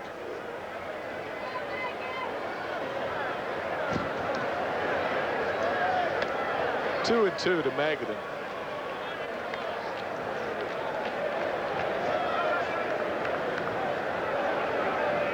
Remember the 1962 season when the Cardinals went into Dodger Stadium. The Dodgers had to win 1 of 3. And the Giants lost. I should say the Giants won 3 games against Houston. The Dodgers lost 3 games against the Cardinals. And they played the best 2 out of 3. And the Giants won it and played the Yankees in the World Series. They lost in 7 games. What's so vivid, Willie McCovey smashed to Bobby Richardson to end the World Series in 1962. Well, in Detroit, it's still 1-1. The Blue Jays and the Tigers, now they're in the top half of the 6th inning. And in Milwaukee, they've moved to the top of the 3rd. Baltimore and the Brewers, no score.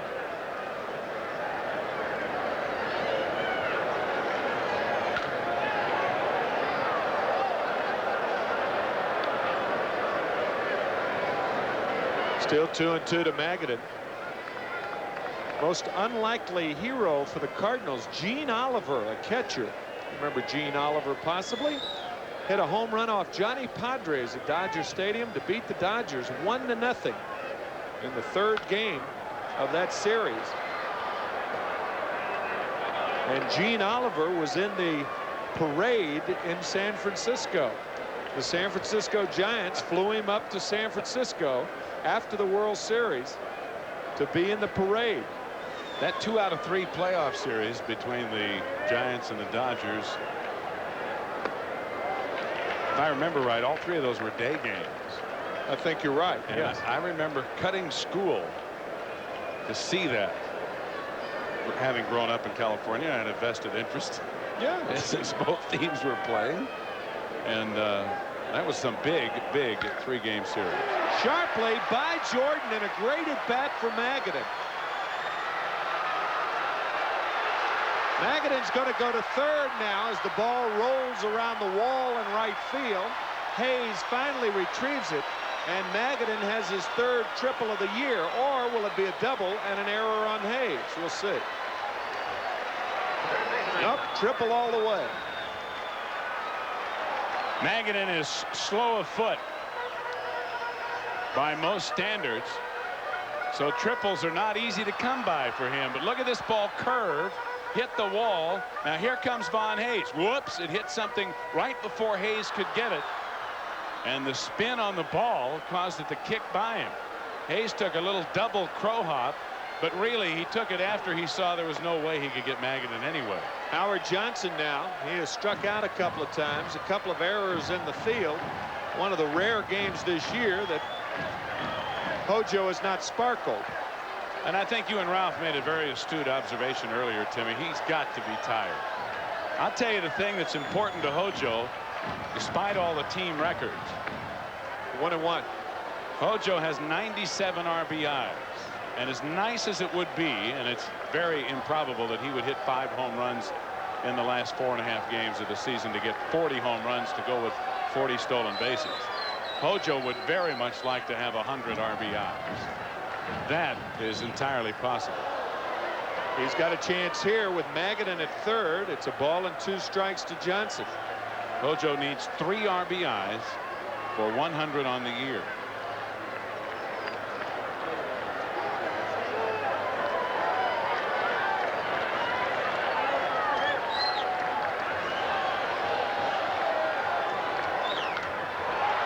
Popped up. Ricky Jordan in foul territory makes the play. The Mets fail to score in the 5th. They trail 5-2 after 5. Ken Howell on the winning end right now. We'll be back after this from Budweiser.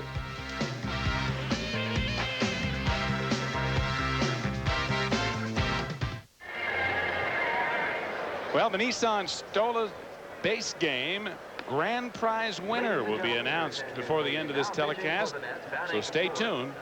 See who won that 1990 Nissan 300ZX. Jeff Musselman will be the pitcher now. Ron Darling going 5 innings. Ronnie can only lose this game as he trails 5-2. And the numbers on Jeff Musselman. Traded from the Blue Jays for Mookie Wilson August 1st. Tom O'Malley has moved into third base. O'Malley will bat 9th, and Musselman will be batting in Howard Johnson's spot. Hojo making the last out in the 5th inning.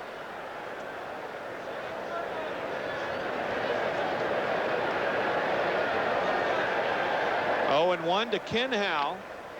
0-2 to Kenny. 5-2 Phillies. 5-7-0 for the Phils. 2-5-3 for the Mets. The Mets with 3 errors. 1, a costly one that led to 2 runs in the 5th inning. Jeffries will have to hurry, and he does. Howell getting down the line. 1 out, and the batter Kurt Ford. Jeffries has to wait for a high hop that's over behind the bag, and then he has to set himself. And I think Howell surprised him a little bit with his speed. You can see Jeffries realize almost that he had to really hump it up on that throw to get him. Kurt Ford now the batter. Kurt 0 for 3 on the evening.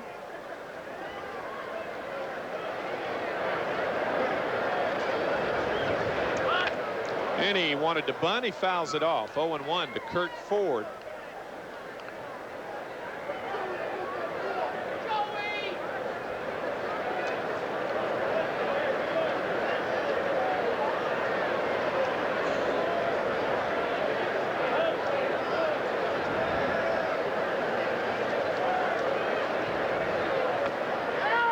Strike 2. No balls, 2 strikes to Kurt Ford.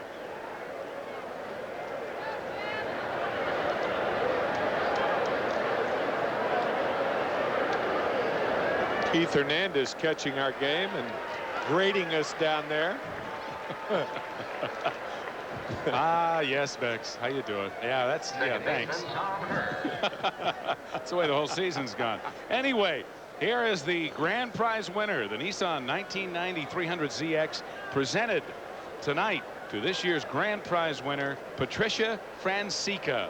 And Patricia's name was selected from 110 Nissan dealers in New York, New Jersey, Pennsylvania, Connecticut, and Delaware. Eric Weintraub, regional marketing manager for Nissan Motor Corporation, presented her with the keys. And Eric Haberstad of Haberstad Nissan, where I guess the car comes from, and her fiance Joseph Mora was there as well. So congratulations to Patricia Francica of Huntington Station, New York, for winning the Nissan stolen base game in the 1990 300ZX. Strike 1 to Tommy Herr. 1-1 to Tommy. Tom 0 for 2 on the evening, but he did walk and score a run in front of John Kruk's double in the 1st inning. An error by Kevin McReynolds. 1 of 3 Met errors on the evening. Ball 2. 2 balls and a strike to Tommy Herr.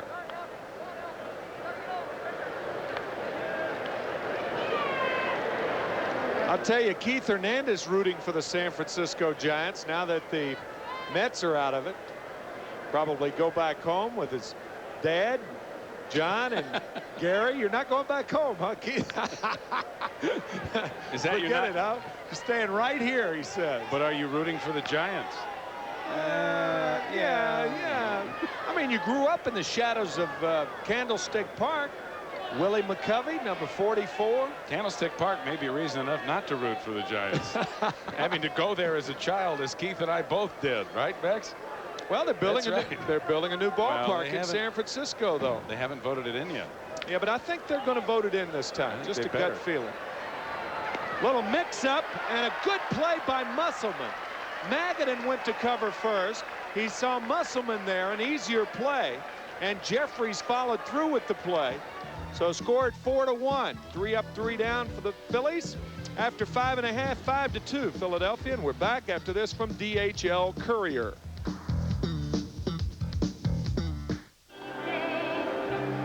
Darryl Strawberry, Tim Tuffle. Darryl in the middle, of course. Tim Tuffle, the right of your screen. Keith Hernandez. Ladies and gentlemen, leading off for the Mets. And Doc Gooden. Doc will not be throwing anymore this year. What is he? Keith's saying the hex is on the doctor this Get away year. from me. Boogie on away. Doc will be heading back to Tampa, one would imagine, resting that valuable right arm of his as Steve Jelst tucks away the pop fly by Kevin McReynolds, and that'll bring up Mackie Sasser, who's 1 for 2. 5-2 Philadelphia here in the 6th inning.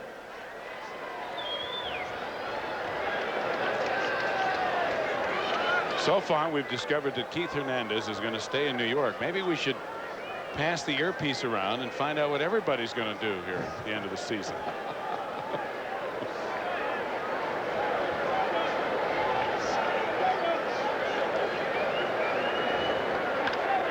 Little looper to left. It might drop, and it does, but it's foul. A parachute to left.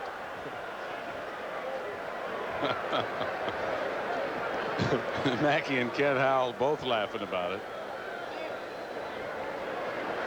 Yes, Kenny, he was going to take that if it had fallen fair. Doug Drabek and the Pittsburgh Pirates beating the Cardinals tonight 1-0. Game in Pittsburgh is over, so if the Mets can win, they'll be a half a game behind the Cardinals, trying to catch St. Louis in 2nd place.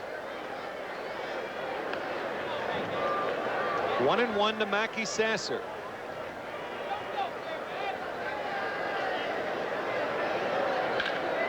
Sharply, good play by Jordan. And he gets his man. 2 outs, nobody on. That'll bring up Mark Carrion. Mark has walked and singled. He scored in front of Kevin Elster's 10th home run.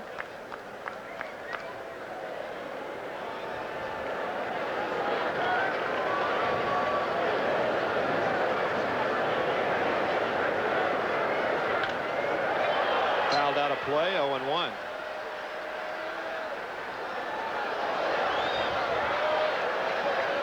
I guess between now and our next telecast on Saturday night from Pittsburgh, we have to come up with the Mugambo movie poster that we can show on the air, like Key Largo. Yeah. I think on our telecast, if we continue with the movie theme, the tail of the tape will take on a different connotation. Is that VHS or beta? Right. Half-inch or 3/4. Ball and 2 strikes to carry on.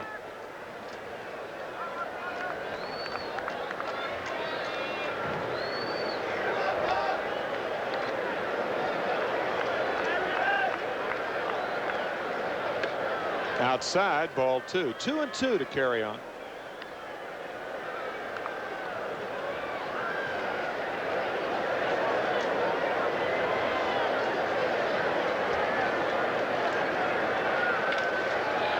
Little looper. Jordan may have room, and he does in the photographer's booth.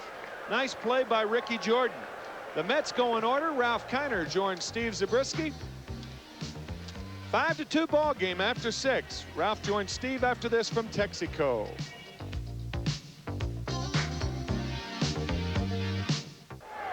Prior to tonight's game, the MetLife Men of the Year award for '89 was presented to Howard Johnson. He was presented the award by Mr. John Kverneland, Assistant Vice President for MetLife.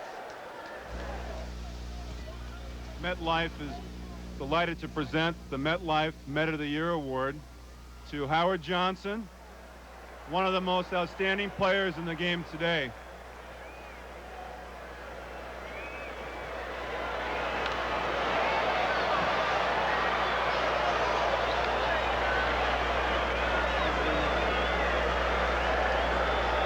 In addition to the MetLife Men of the Year award, Met will present a check in the amount of $5,000 to the National Association for the Prevention of Child Abuse in Howard's name. Congratulations, Hojo. Well, as we go to the 7th inning, a guy who could be the MetLife of the Year for many years, Ralph Kiner. All right, Steve, and the count now at 3 balls and 1 strike on John Kruk, who has had 2 hits and 3 at-bats in this game.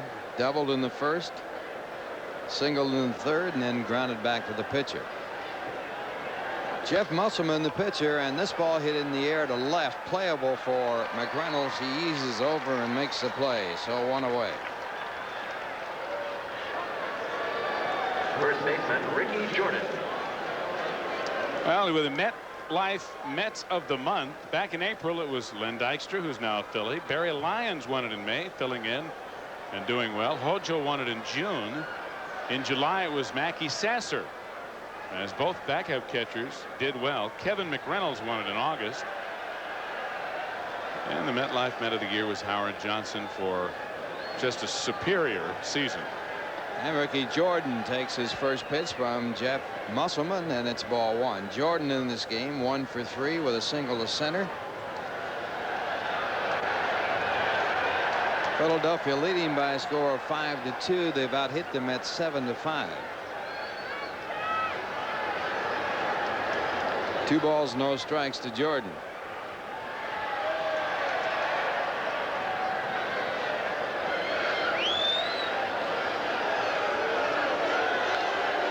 And he goes after a pitch out of the strike zone and fouls it off 3-0. Jeff Musselman, well, we know what he's going to be doing this winter. He is a stockbroker for a New Jersey brokerage firm. They have a group of 200 of their members of that stockbroker's firm right here in the ballpark, sitting right behind home plate in the mezzanine.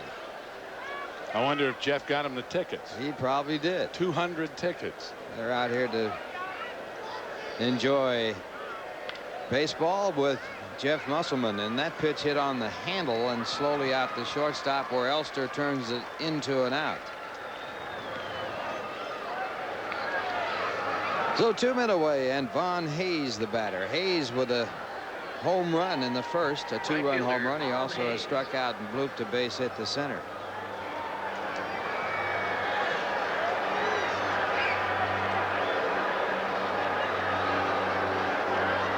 Von Hayes did something against the Mets no other ball player has ever done.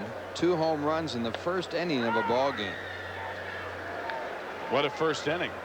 Not only for him, but for the Phillies. Boy, that was some game in Philadelphia. And it didn't stop there. They went on and on. Something like, what was it, 25-7 or something like that? Something like that, 24-6. It was a whole bunch to a few. 3 touchdowns to 1. And he fouls off that pitch.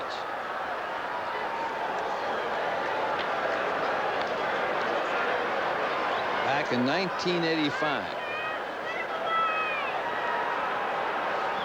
26-7 was the final score in that ball game. Sounds like a football game. At least the Mets made the extra point. Look at this. You talk about fans. 154 days till spring training. And a swing and a miss as Musselman picks up his 2nd strikeout. He's retired his first 6 batters in relief. And the score at the end of 6.5 innings. Philadelphia 5, the New York Mets 2.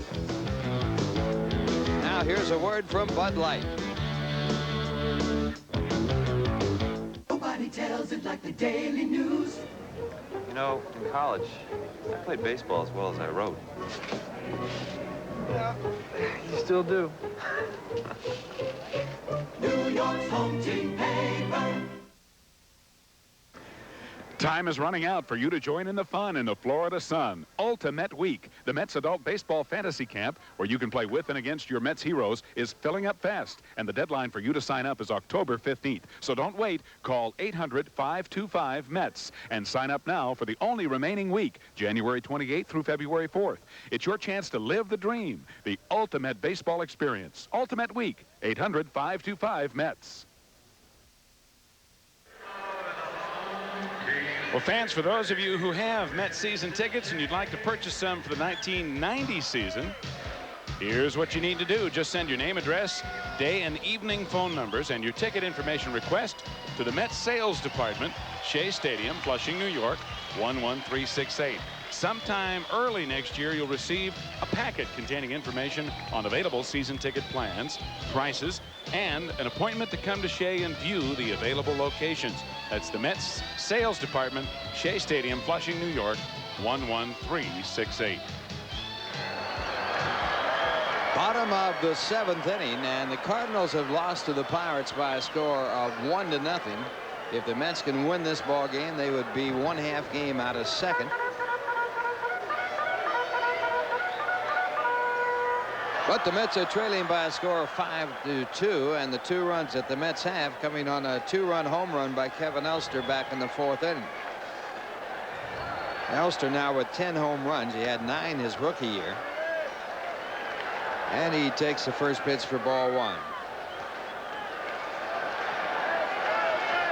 Kevin's offensive production, a bright spot for the Mets as he sets a new club record for RBIs by a shortstop every time he drives one in. Last year he drove in 37, batted .214.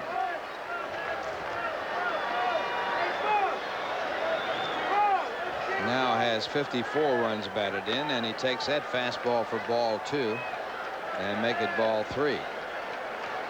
Well, I think it's 2-1, Ralph. The scoreboard, I think, is incorrect.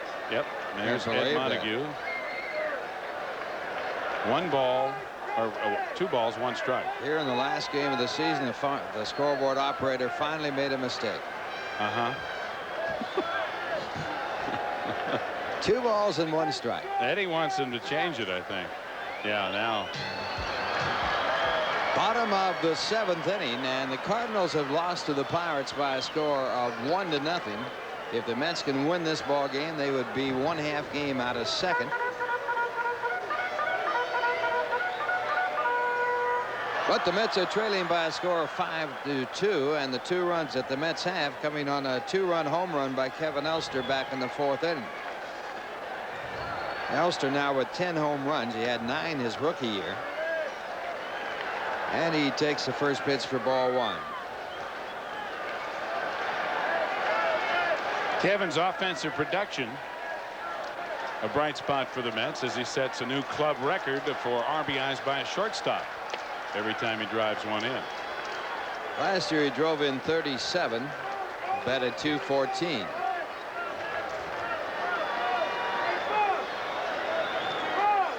Now has 54 runs batted in, and he takes that fastball for ball 2 and make it ball 3. Well, I think it's 2-1, Ralph. The scoreboard, I think, is incorrect. Yep. There's Ed Montague. 1 ball, or 2 balls, 1 strike. Here in the last game of the season, the scoreboard operator finally made a mistake. 2 balls and 1 strike. Eddie wants him to change it, I think. Yeah, now. He may be having a little argument right here with Darren Dalton.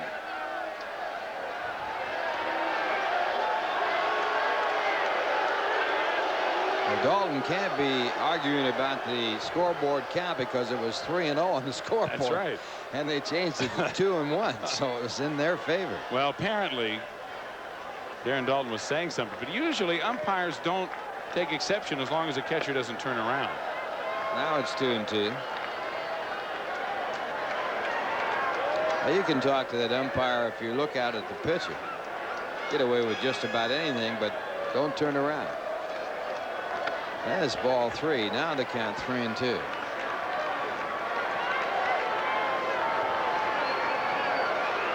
On deck batter for the Mets, Tom O'Malley, who came into the game as a batting order switch, and Elster goes after ball 4 and strikes out. Here's the Nissan National League scoreboard. As we mentioned, Pittsburgh shutting out St. Louis 1-0. In the 9th inning, Chicago all over Montreal 7-0, and the Cubs not having a letdown after clinching, that's for sure. 3rd inning, Atlanta Houston are tied 3-3. Cincinnati at San Diego, and of course San Francisco at Los Angeles. So 2 big ones getting underway in about 45 minutes out west. And Tom O'Malley with the first pitch, and he fouls it off for strike 1. O'Malley hitting .500 for the New York Mets. He has 3 hits and 6 at bats and 3 RBIs with those 3 hits. That's the kind of run production you like. MVP of the International League for Tidewater this year. 1 ball, 1 strike the count. O'Malley played his first major league game here at Shea Stadium for the San Francisco Giants, and he fouls off the fastball 1-2.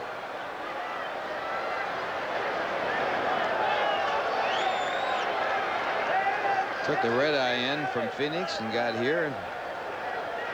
Not much sleep. Put into his first major league ball game.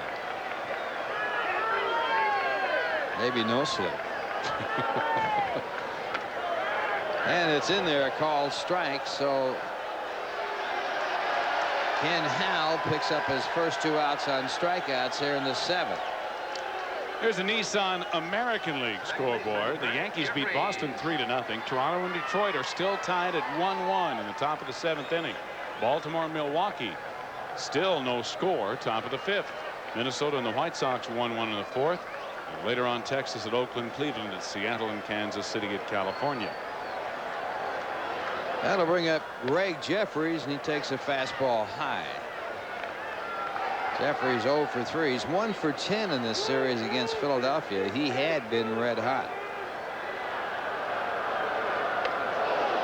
2 balls, no strike. Well, there's somebody else who's a fugitive from Halloween. You turn around and get a good look at that face. Nice hair, though. Jeffries, as a leadoff hitter, is hitting .345. He likes it there. It's a good spot for him. He has a good eye, good bat control, a switch hitter, and he can run. And he fouls off the fastball 2-2. Over the years, the Mets have been searching for a good leadoff batter. They might have found that in Greg Jeffries. That's a fellow that sang the national anthem at the start of the ball game, isn't it? Well, I don't think so. And I also hope that that is a mask. Count stays at 2-2.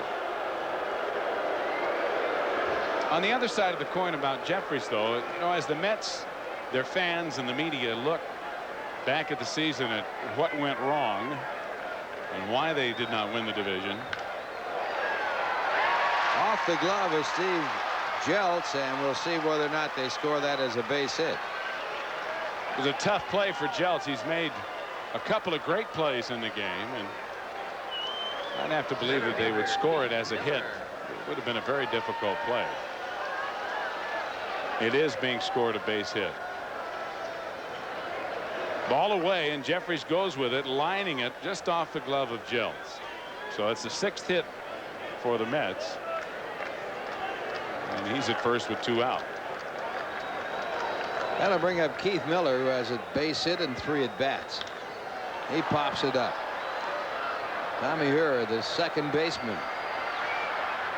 And he makes the play to retire the side. 1 hit, 1 left, and the score at the end is 7. Philadelphia 5, the New York Mets 2. And here's a word from Manufacturers Hanover.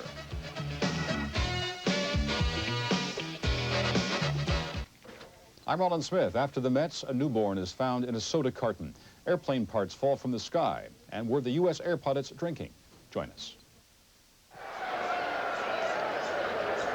Top of the 8th inning, and the Mets trailing by a score of 5-2 as Charlie Hayes comes in, and he hits a ground ball that's cut off at third base by Tom O'Malley, and the throw to first is in time for the out. Good play as Hayes is out in the first pitch. The catcher, Darren Dalton. And I'll bring up Darren Dalton. Dalton with a big base hit to drive in 2 runs in the 5th. Check out Lou Thornton. It's a little nippy out here tonight. Lou's trying to keep the ears warm.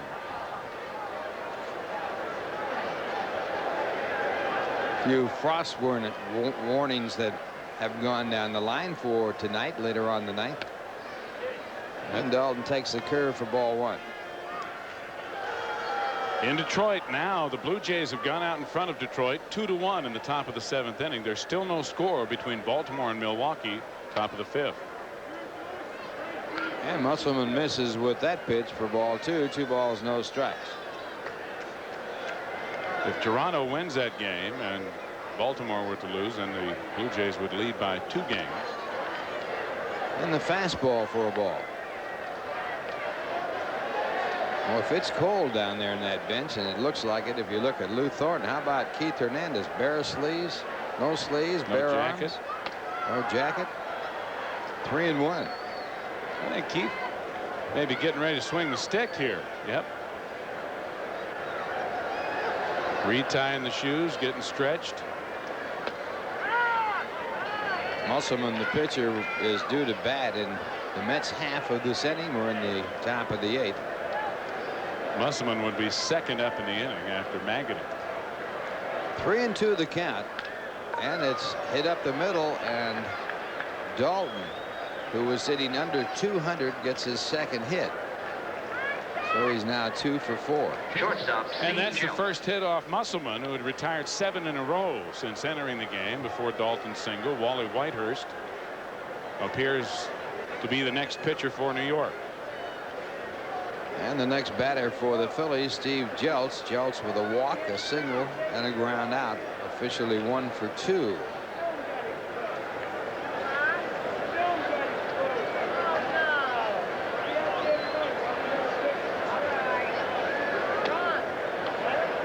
And Musselman misses with that sinking fastball.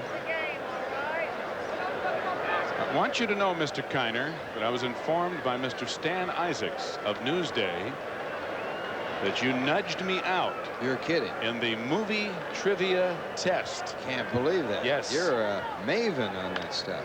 Well, you're the only man I know who watches those 5 o'clock movies. It's not true. I guess not. It was rigged. It was a false acquisition. No. No. Not accurate. No. No, you got. I think you got one more right than I did. Congratulations. What do I win? I don't know. It was difficult though because I had a lot of Oscar questions in there. I'm not big on the Oscars. I know movies, but who won Oscars? I don't follow that. A lot of baseball questions though. Yeah, baseball movies. He tied it in. Stan Isaacs devised this test after the big faux pas and brouhaha that ensued after, was it Friday night when this Key Largo thing? Key Largo. That was when Hugo was coming by. Yes. There's a ground ball. They try for 2. Don't get it. So Jeltz beats out the attempt for the Mets to pick up a double play. Dalton forced at second. Jeltz runs very well, even from the right side of the plate. It's a good play by Elster. He got rid of it in a hurry. And Jeffries, you see, really never could get anything on the throw because he was almost throwing off his back foot. Jeltz easily beat it out at first. Please. Batting for Ken Howell. So Steve Stanacek will bat for the Philadelphia Phillies. Batting for the pitcher Ken Howell. Howell leaves the game with a 5-2 lead here in the 8th inning. Stanacek, a pinch hitter in yesterday's ball game, and he struck out. That's how cold it is. But look at Tom Hurd. No sleeves, no jacket. And the first pitch by Musselman is taken for ball 1.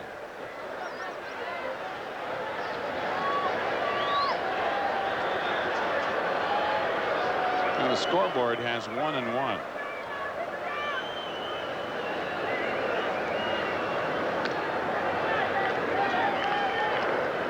Stenacek hitting 143.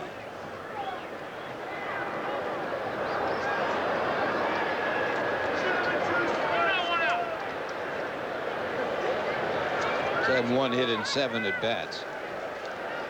Phillies leading 5-2. Runners at first and second base.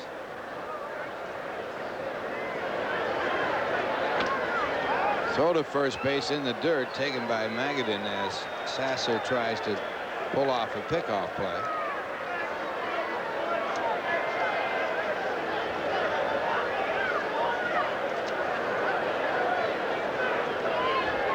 Here's another update on the American League East race. Now Toronto leads Detroit 3-1 in the bottom half of the 7th inning. Mickey Tettleton has hit a 3-run home run for the Orioles, and in the top of the 5th they lead the Brewers 3-0. So the race is on. And the fastball fouled away.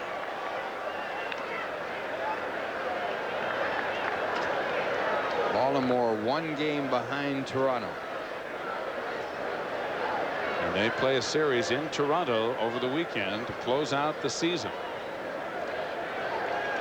Each leading their games tonight.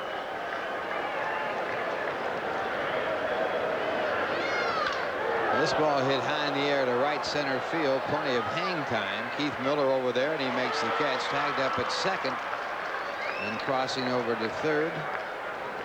And we have runners at first and third on the out.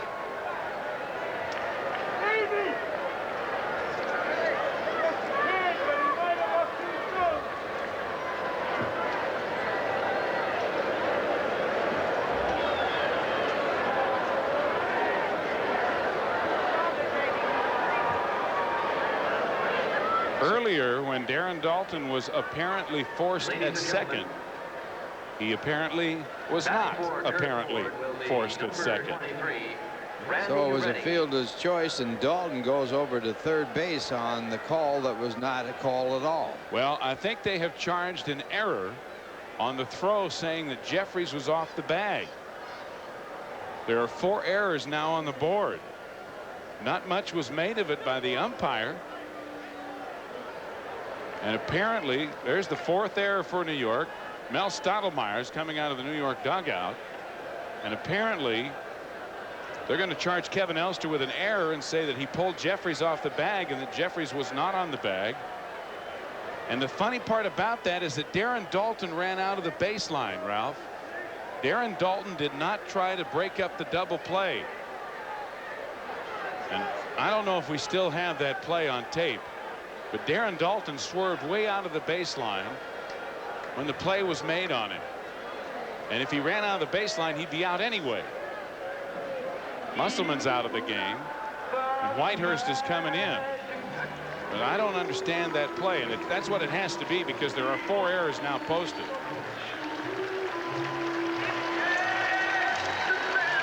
So while we have a pitching change here at Shea Stadium, here's a word from Anderson Windows.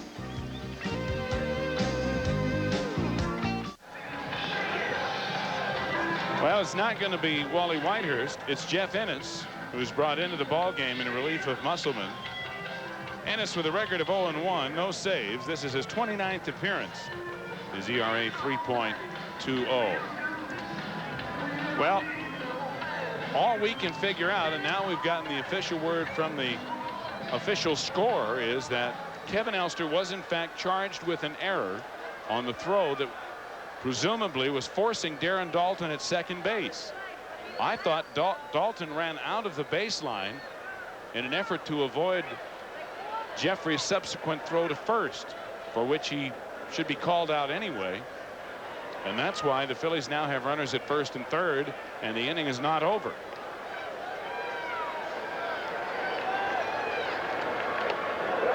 And Randy Reddy is the pinch hitter right here for Curt Ford. Let's look at the play again. Ground ball to short. Now watch Elster. He backs up. He flips the ball to second. Jeffrey's covering. Jeffrey's not on the bag, but look at Darren Daulton. You could see just as we went by there, as the camera panned, Daulton had run way out to the outfield side of the baseline to avoid Jeffrey's throw to first. Now, in the rule book, does it not say that you're out if you run out of the baseline? No, not unless you're avoiding the tag play. So he can go out of the baseline going down there to avoid being hit by the thrown ball.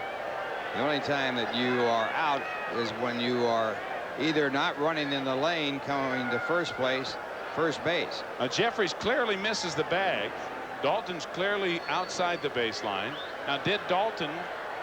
Well, apparently he went back to second. He went back and was called safe at second as Jeffries was not on the bag. And we understand the error was given to Elster, the shortstop, although the throw appeared to be a good error. I mean, good throw, so it should have been an error on Jeffries.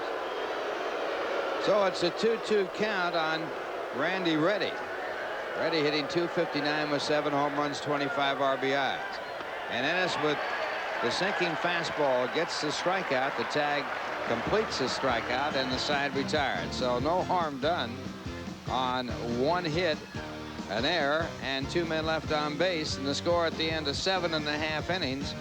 It is the Phillies 5, the Mets 2. And here's a word from your Lincoln Mercury dealers.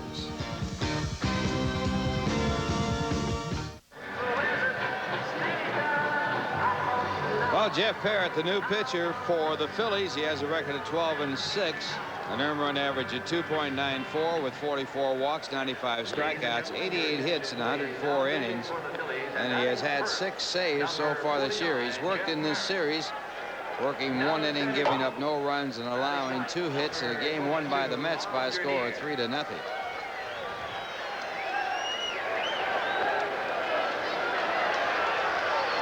And the Mets are down by 3 as we go to the bottom half of the 8th inning.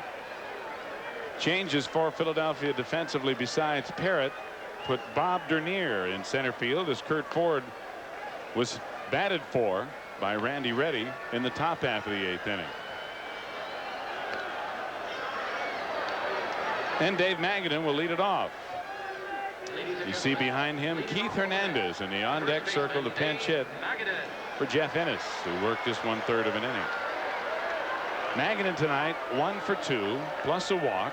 He tripled his last time up in the 5th inning into the right field corner. He struck out looking in the 3rd and stole his first major league base tonight. His first major league stolen base on the back end of a double steal in the 1st inning. So he's off the snide. Strike 1. Magadan off to a fast start in the stolen base department.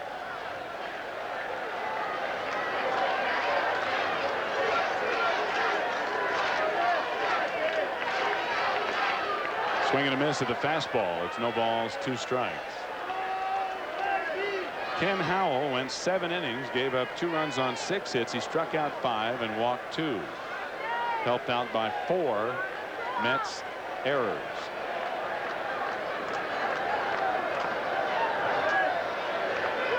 Two unearned runs have scored because of errors.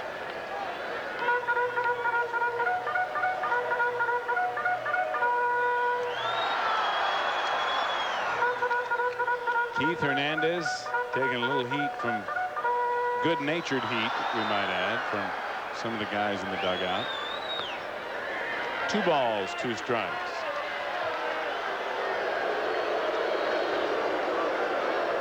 David Cohn, Darryl Strawberry, Bob Ojeda, Doc Gooden behind Joe, one of the clubhouse guys.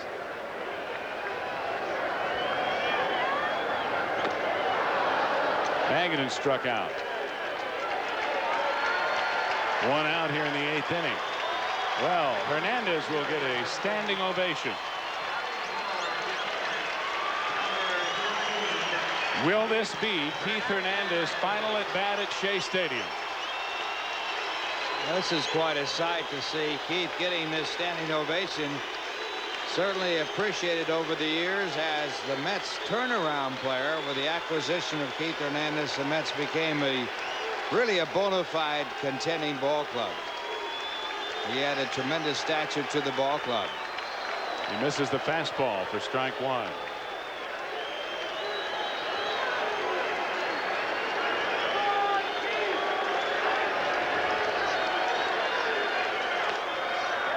Did he hold up? Apparently so. 1 ball, 1 strike. All speculation has pointed to the fact that neither Keith Hernandez nor Gary Carter will be back with the Mets next year. 1-2.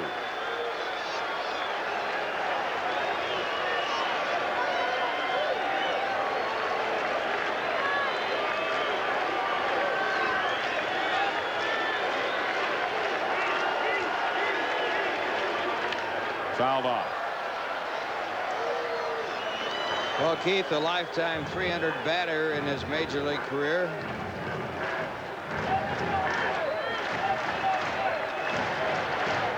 This year hitting .234 for the year with only 214 at bats. Foul back out of play. The count remains 1-2. Here's an update in Detroit. Toronto 3, the Tigers 1, top of the 8th, and in Milwaukee, the Orioles 3, the Brewers nothing, bottom of the 5th.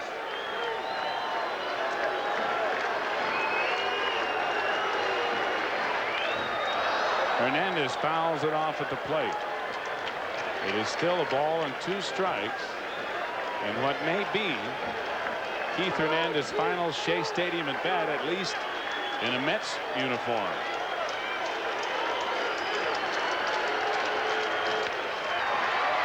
A looping fly ball down the left field line. John Kruk is there, and a foul fly retires Hernandez. And once again, he gets a standing ovation from the loyal crowd here at Shea Stadium.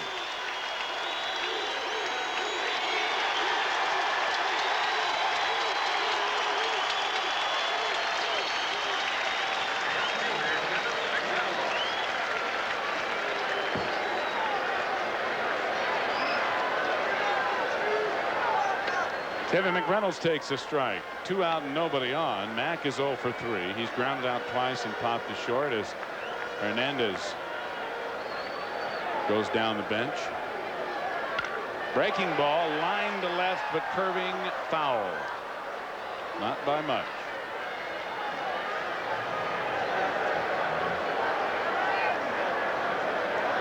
Keith Hernandez has been the consummate professional throughout his career. His attitude and approach to the game have not changed since the early 70s in his minor league days. He always came to play. McReynolds waves at 1 for strike 3. So Parrott strikes out 2 and retires New York in order in the 8th inning. We go to the 9th with the Phillies leading at 5-2 after this for Northwest Airlines.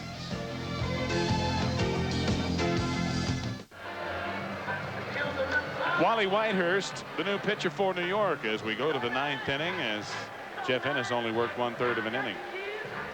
And Whitehurst with a record of 0-1, an earned run average of 5.25, 5 walks, 9 strikeouts, 17 hits in 12 innings. He has no saves. Other changes defensively for New York. Thornton in left field. Lewis into the game. He took the towel off his head first, of course. And behind the plate, another standing ovation between innings as Gary Carter puts on the gear. And is Gary Carter catching his last inning here at Shea Stadium as a New York Mets player? And leading off for the Phillies, second baseman Tom Herr. Everything would point to an affirmative answer. Tom Herr tonight 0 for 3 plus a walk. Takes low ball 1.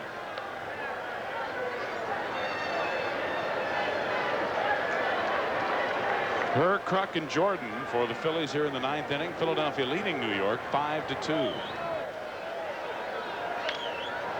A slow roller to second base. Jeffries to Magadan for out number 1. Guests on our program will receive from Verdi Travelwear, new durable new decade luggage combining fashion and practicality. Choose Verdi Travelwear, available at fine stores everywhere.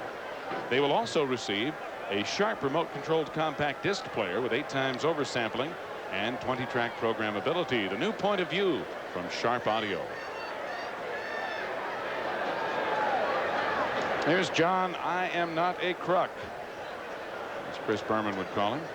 2 for 4 and a couple of rockets for outs. He lined one back to Darling in the 5th inning that Ronnie made a fine play on, and he lined out hard to left in the 7th after doubling and singling in his first 2 at bats. This year, not counting his 2 hits tonight against right-handed pitching, Kruk has hit .343 against right-handers. And he hits this one high and deep to left. Lou Thornton back near the edge of the track for out number 2.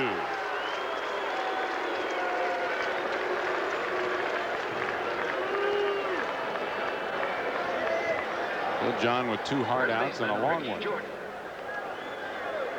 2 out and nobody on for Ricky Jordan, who is 1 for 4 with a single and a run scored in the 5th inning.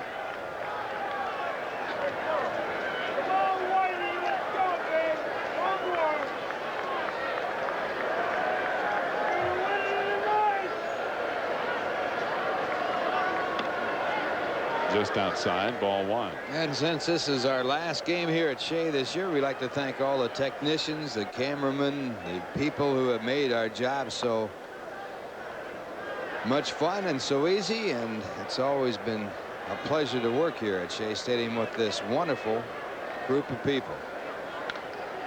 They are the best. Absolutely the best. And when you travel around and do baseball in every city in the National League, and you work with all kinds of talented technical people, and there are good people all over this country, you really appreciate what a tremendous crew we have here at Shea.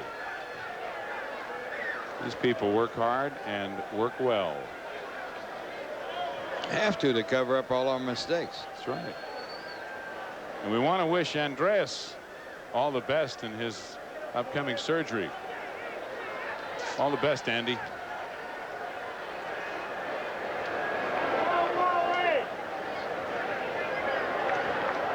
Two and 1. Grounded to short. Easy play for Elster. And an easy inning for Whitehurst here in the 9th as the Phillies go in order. But going to the bottom of the 9th, they lead the Mets by 3. It's 5-2 Philadelphia. Back for the bottom of the 9th after this for Nissan.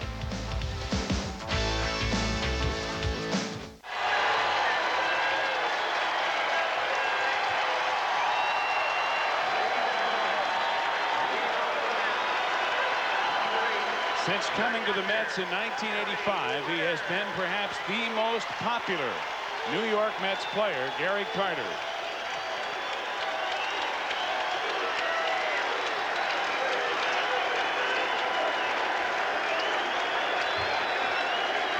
He too may be batting for the final time at Shea Stadium in the orange and blue.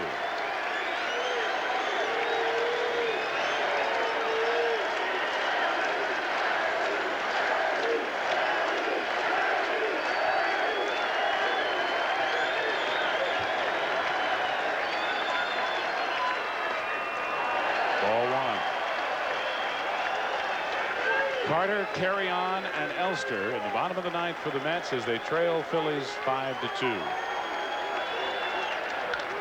Rip to left. Fair ball. Carter will have a double.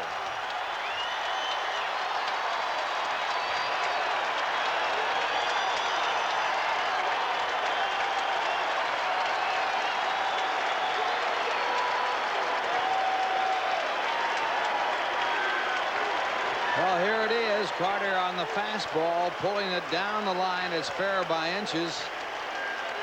And he's able to go in for the 2-base hit. So Gary Carter in his final at bat this year at Shea Stadium, unless the Mets just tear it up in this inning, a base hit. And he's going out for a pinch runner.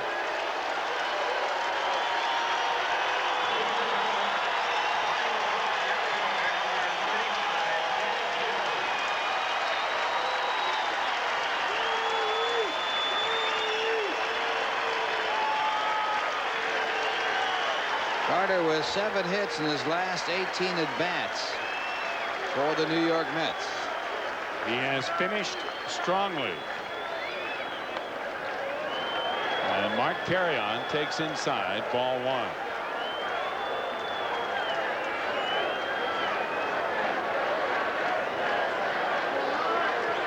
Greg Shipley, the pinch runner at second, with 1 out, and Carrion with a check swing roller to first. Over to Parrott for out number 2, or out number 1 rather, and on the play, Carter goes to third, or Shipley goes to third.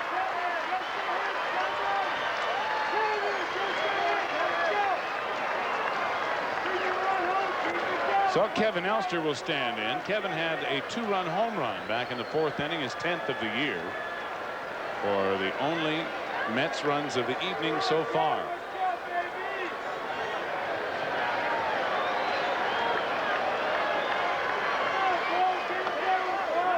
Ball 1.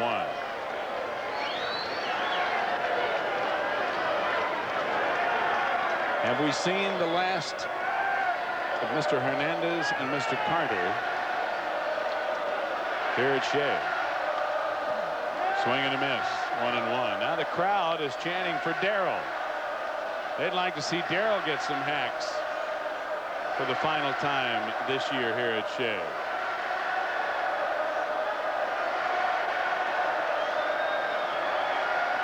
In the dirt, good play by Dalton. 2 balls, 1 strike. These are nice little cameos as Davy Johnson works the players into the lineup for the benefit of the crowd here, and this is a tremendously loyal type crowd here tonight. These are the hardcore fans of the New York Mets. Win or lose, they're here. Foul back out of play, and the count 2-2. 19,366 total here. 18,666 of them paid. There were probably more tickets than that sold. Probably, definitely. But of course, with the Mets out of the race in the cold weather, only the hardcore, as you said, Ralph, are here.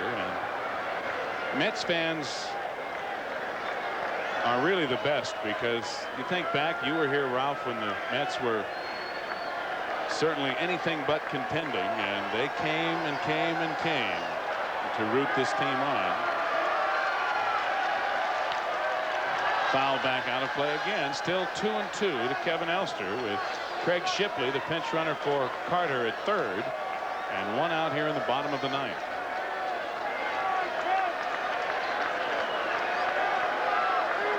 Well, Darrell's getting the bat. I hope he's got his uniform on under that jacket. Elster struck out. 2 out. 3 strikeouts for Jeff Parrott since entering the game in the 8th. Straw's putting on the batting gloves. But Tom O'Malley is the scheduled hitter, and O'Malley is standing in.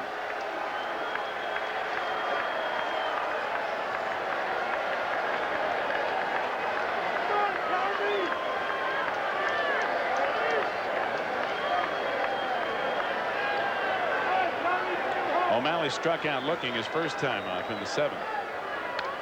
Fouls back. A fastball for strike 1.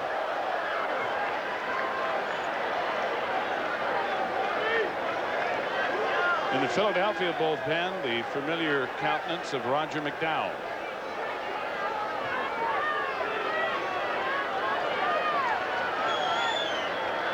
Just in case.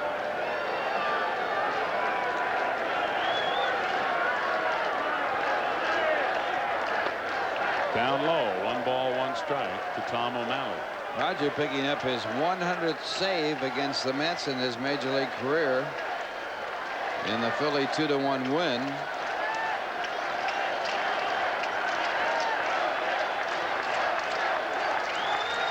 High and away, 2 balls, 1 strike.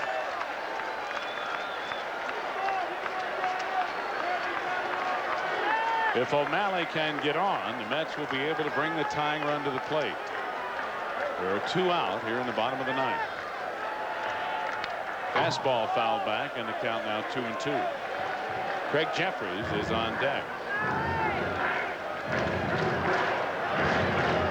I would be surprised if Strawberry pinch hit for Greg Jeffries, but Well, it wouldn't be done normally, but maybe with the fan reaction here to the others. circumstances, although Darryl still has his jacket on.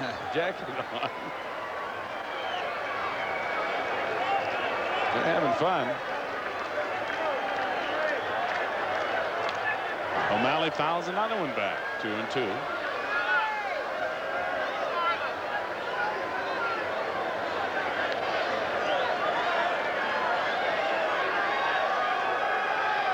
After the game, there will be a special video presentation for the fans who are here on the Diamond Vision screen in left center field.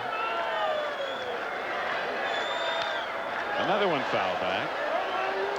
Sort of a little retrospective and thank you for all the millions who have come to the stadium. Had the Mets remained in the race, they would have officially drawn over 3 million for the third consecutive year. They have sold over 3 million tickets this year. Would you believe 3,600,000 or more? They've done that. I think they've sold 3 million tickets. I think it's 4 years in a row now, isn't it, Ron? Yes. And officially drawn it the last 2 in a row. O'Malley fouls yet another pitch back. Still 2 balls, 2 strikes with 2 out, and Craig Shipley at third base. And Greg Jeffries on deck.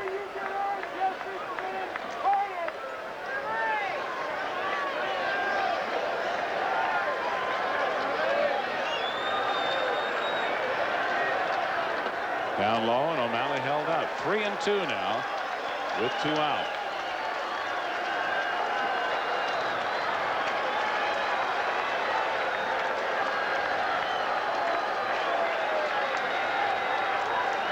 Toronto 3 and Detroit 1 that game in the top of the 9th. Baltimore 3, Milwaukee nothing, bottom of the 7th.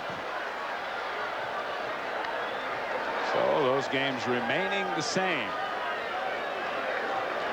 San Francisco against the Dodgers later.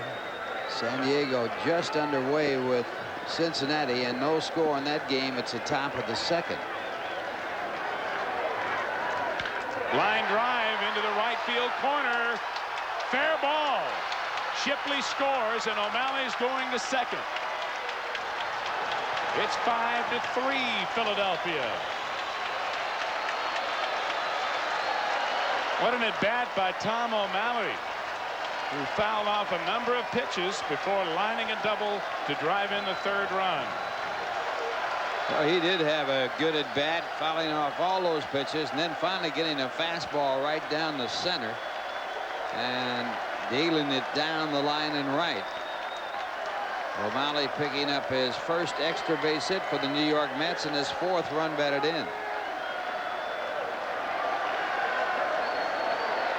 Well, Darryl now has the jacket off and the batting helmet on.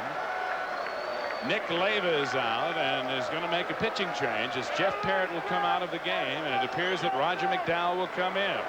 And we'll be back as the bottom of the 9th continues after this for R.C. Cola.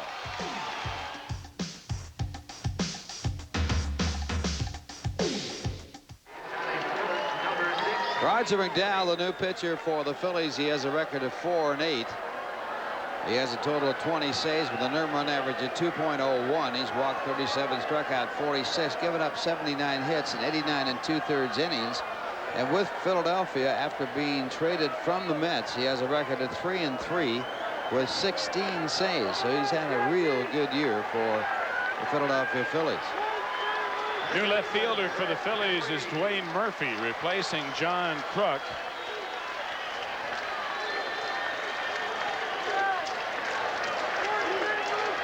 A defensive move. Darryl Strawberry came out on deck. The fans got all excited because Jeffries had gone back into the dugout, but Jeffries is going to hit and Strawberry remains on deck. 2 out. Tom O'Malley at second, a run in as McNow and Dalton need to get together on the signs. With a runner at second, they'll use a sequence. Jeffries is 1 for 4. He had a base hit in the 7th inning.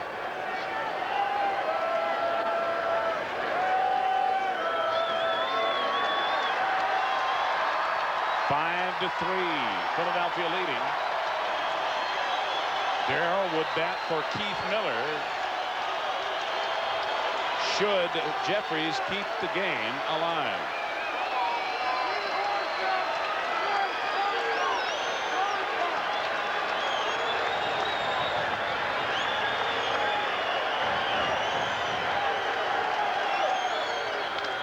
Ground ball to second. This should do it. Tom Hurd to Jordan. And the game is over now, and Jeffries and McDowell are going at it.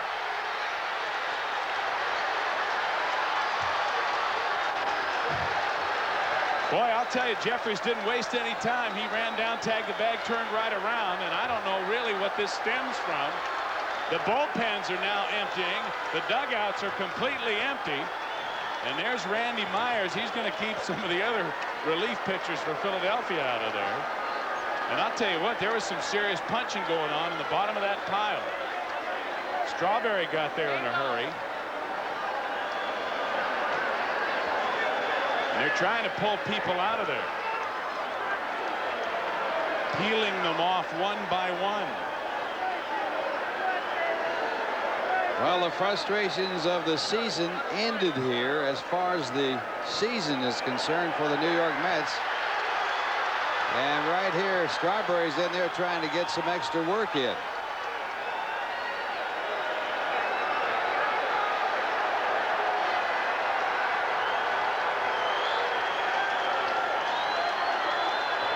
Jeffries appeared as if he may have taken the shot to the face. It may have just been dirt. He and McDowell went into the dirt of the pitcher's mound. There's Roger. So teammates once, enemies now.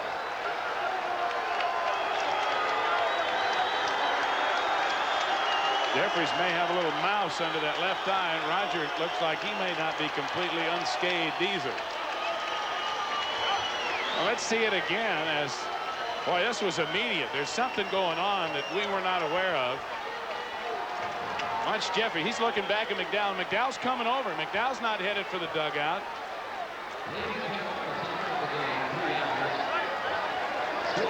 Yeah, a couple uppercuts in there. That's what happened right there. But it appeared that McDowell was saying, I didn't do anything. Let's look at it again. But as Jeffries goes down the line, it appears that McDowell is saying something to him right there.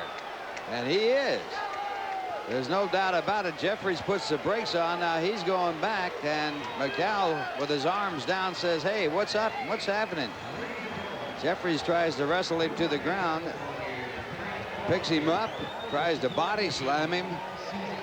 And right there you can see McDowell getting some uppercuts into the face of Jeffries. So on that note, the ball game ends.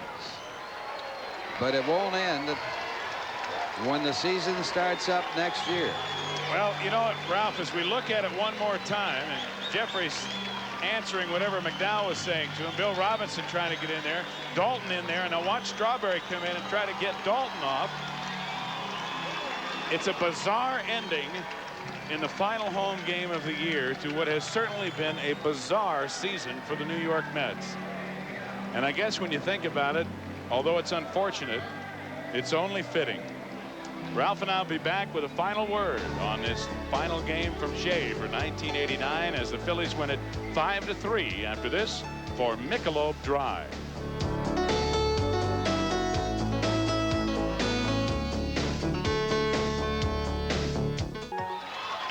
I'd like to remind you that because the game is running long and has ran long, the news at 10 with Roland Smith is pushed back, of course. It will immediately follow the game, and then after the news, the new Crime Watch Tonight with Ike Pappas. Steve Zabriskie and Ralph Kiner back with you at Shea, where the season at Shea ended on, I guess, a fitting note, Ralphie, with a brawl that emptied the benches and the bullpens, and another disappointing loss for the Mets, who are struggling to perhaps overtake St. Louis and to get into second place. But that's really not the point. The point is that the Mets, on the part of a lot of people, were supposed to be in first place, and they're not. And tonight we may have seen also, Ralph, the end of two very significant careers for the New York Mets. Both guys played a lot of years for other people, and Gary Carter and Keith Hernandez, and they each may have ended what have been really successful years for the New York Mets, as Keith Hernandez and Gary Carter may have made their final appearances at Shea, and they are our co-Budweiser players of the game, and co-captains. They have been the heart and soul of the Mets through the years that the Mets have contended for the National League Eastern Division race. Well, the Mets close out their homestand. They have won 51 and lost 30 this year, one of the best records at home for any team. But a losing game here in their final game at Shea Stadium, and it's wait till next year for the New York Mets. The Mets have 4 games remaining, all in Pittsburgh. We'll have Saturday night at 7 and Sunday afternoon at 1:30 for you here on Channel 9. Tonight, Ken Howell, the winner, Ron Darling, the loser, Roger McDowell's 21st save, plus a fight as the Phillies win it 5-3. And New York Mets baseball has been brought to you this evening by Anheuser-Busch. They brew their fine quality beers to be enjoyed responsibly. Remember, know when to say when. By Manufacturers Hanover, the financial source worldwide. By Nissan, building cars for people who want more than just a means of getting from here to there. Nissan, built for the human race. By The Wiz. Remember, for anything at home entertainment, nobody beats The Wiz. By Express Mail, next day service from the post office. By the New York Daily News, New York's hometown paper. And by DHL Worldwide Express, faster to more of the world. This is Steve Zabriskie for Ralph Kiner and Tim McCarver, inviting you to be with us again Saturday night when the Mets take on the Pittsburgh Pirates, beginning at 7 o'clock Eastern Time right here on Channel 9. The executive producer of Mets Baseball 89 is Rick Minard. Produced and directed as always by Jeff Mitchell. Our associate producer, Steve Olbaum, and our associate director was Electa Brown. The announcers on the preceding telecast were approved and contracted for by Sterling Doubleday Enterprises. And as always, this has been a presentation of WWOR TV Sports. Thanks to our great crew and all of you great fans. This is me right here. This is how I look tonight. Saying so long for all of us. We'll see you from Pittsburgh, but Shea's over for 89. We'll see you in Port St. Lucie, huh? Good night, everybody.